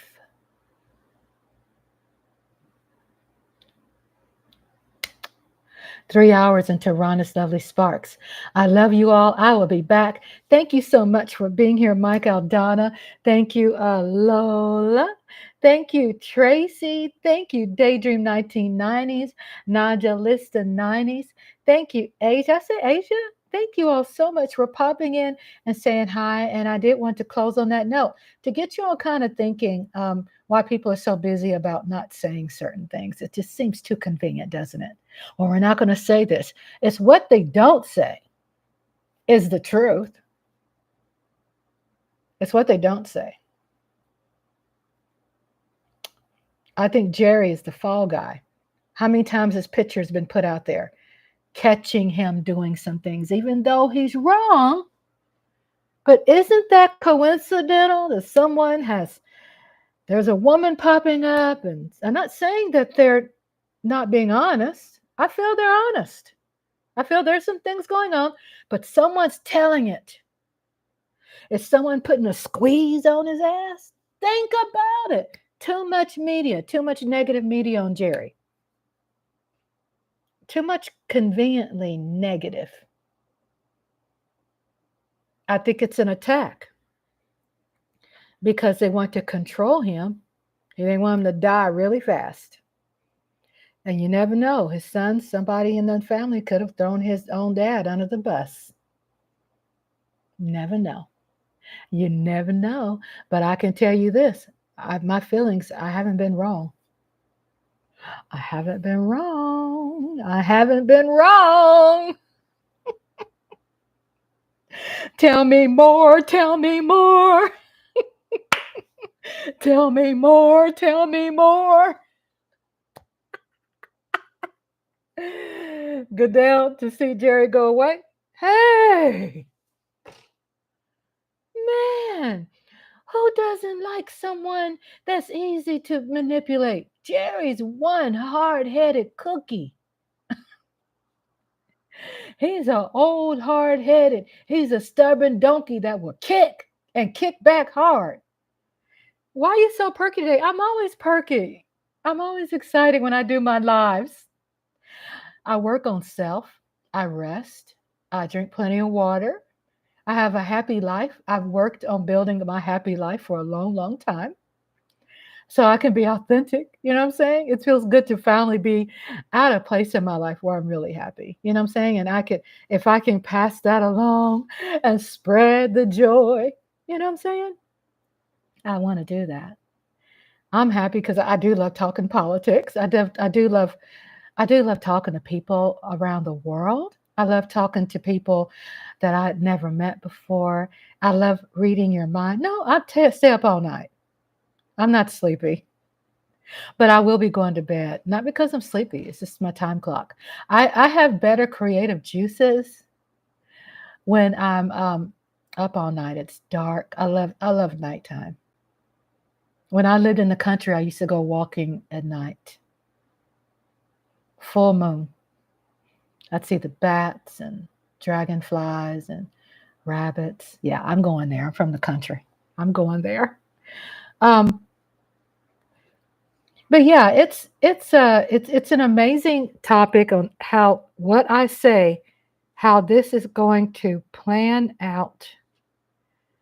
I'm a huge night owl. Oh, Daydream, you're still here. Oh, my babies, Evangelista, Daydream. Oh, Asia. Oh, how's your mother been doing, Asia? How is your mother, my love? Just checking in with you, seeing how you're doing. Um, yeah, I mean, it's basically what you see why I love movies, right? I love movies. I love figuring things out. I haven't always been right. I've been wrong. She's okay. Good. You see, a new day comes. Has you to live now.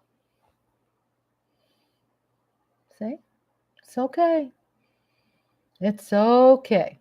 It's okay. And like Michael Donna was saying earlier about fraudulent loan applications, everybody tunes changes. I saw, oh, that's great. I'm so glad you saw her today.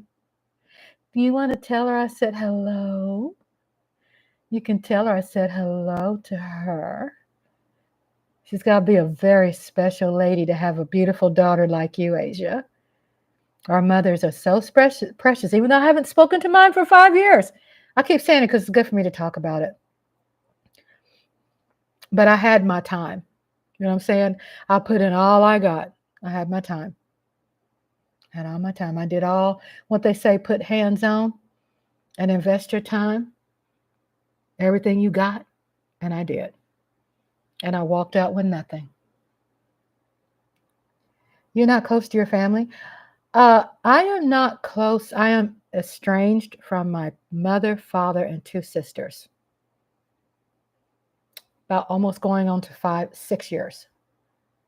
And I'm at a great place for it. I'm at a very, very good place. You see, I'm perky. You said I'm perky. Because, they were siphoning me my whole life. You know what I'm saying? It was in a bad way. It's a bad way. And then Najalista 90 says, I'm a night owl too. Look at my night owls. Najalista 90s, Daydream 1990s. Oh. Ooh. Those are my girls right there. Women. I know y'all women. And just think about it.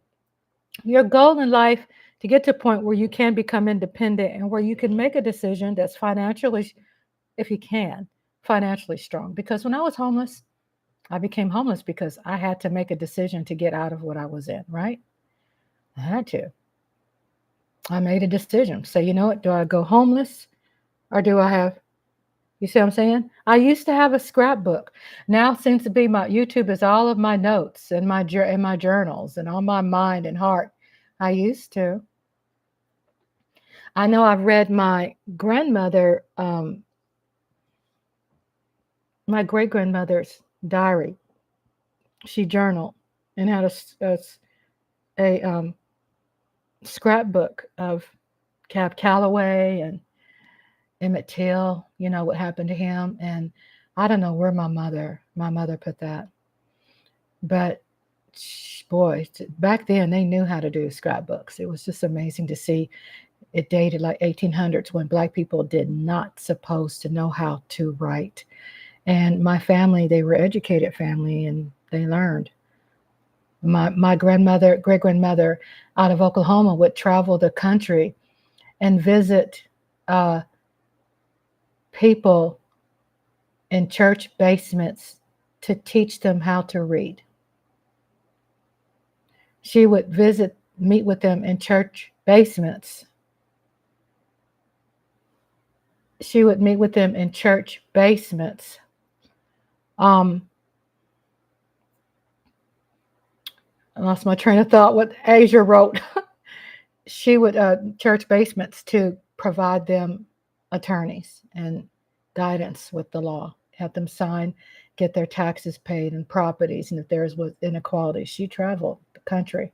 So Asia says you should reconnect with them soon. I don't want you to regret it because one day they may not be there and then you regret not making up with them. I know I've had a lot of time to process. Trust me, I've had a lot of time to process. And when I say, and I never thought I'd say that, you know what I'm saying? I thought I'd never say that. But because of circumstances, I had to.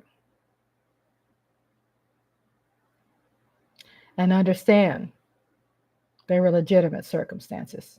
I'm just not going to just be petty. I'm not going to be petty. So I understand the value. Oh, no, they don't. No.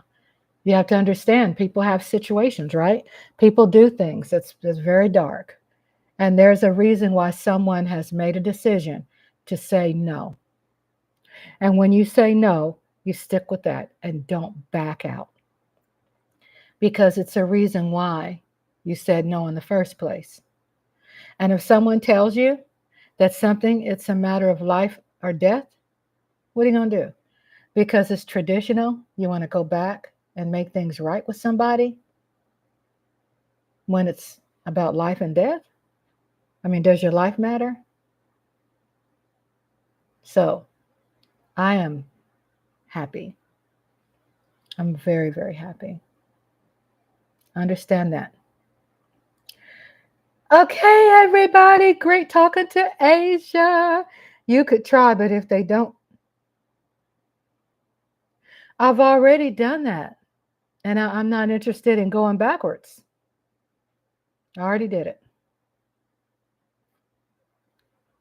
A lot of effort been put in. This was years ago, and I found out enough, and that's it.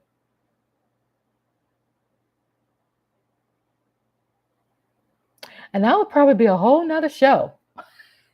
Maybe when I feel like talking about it. But I'm good. Trust me, my happiness matters. And because I'm happy right now, it matters to me.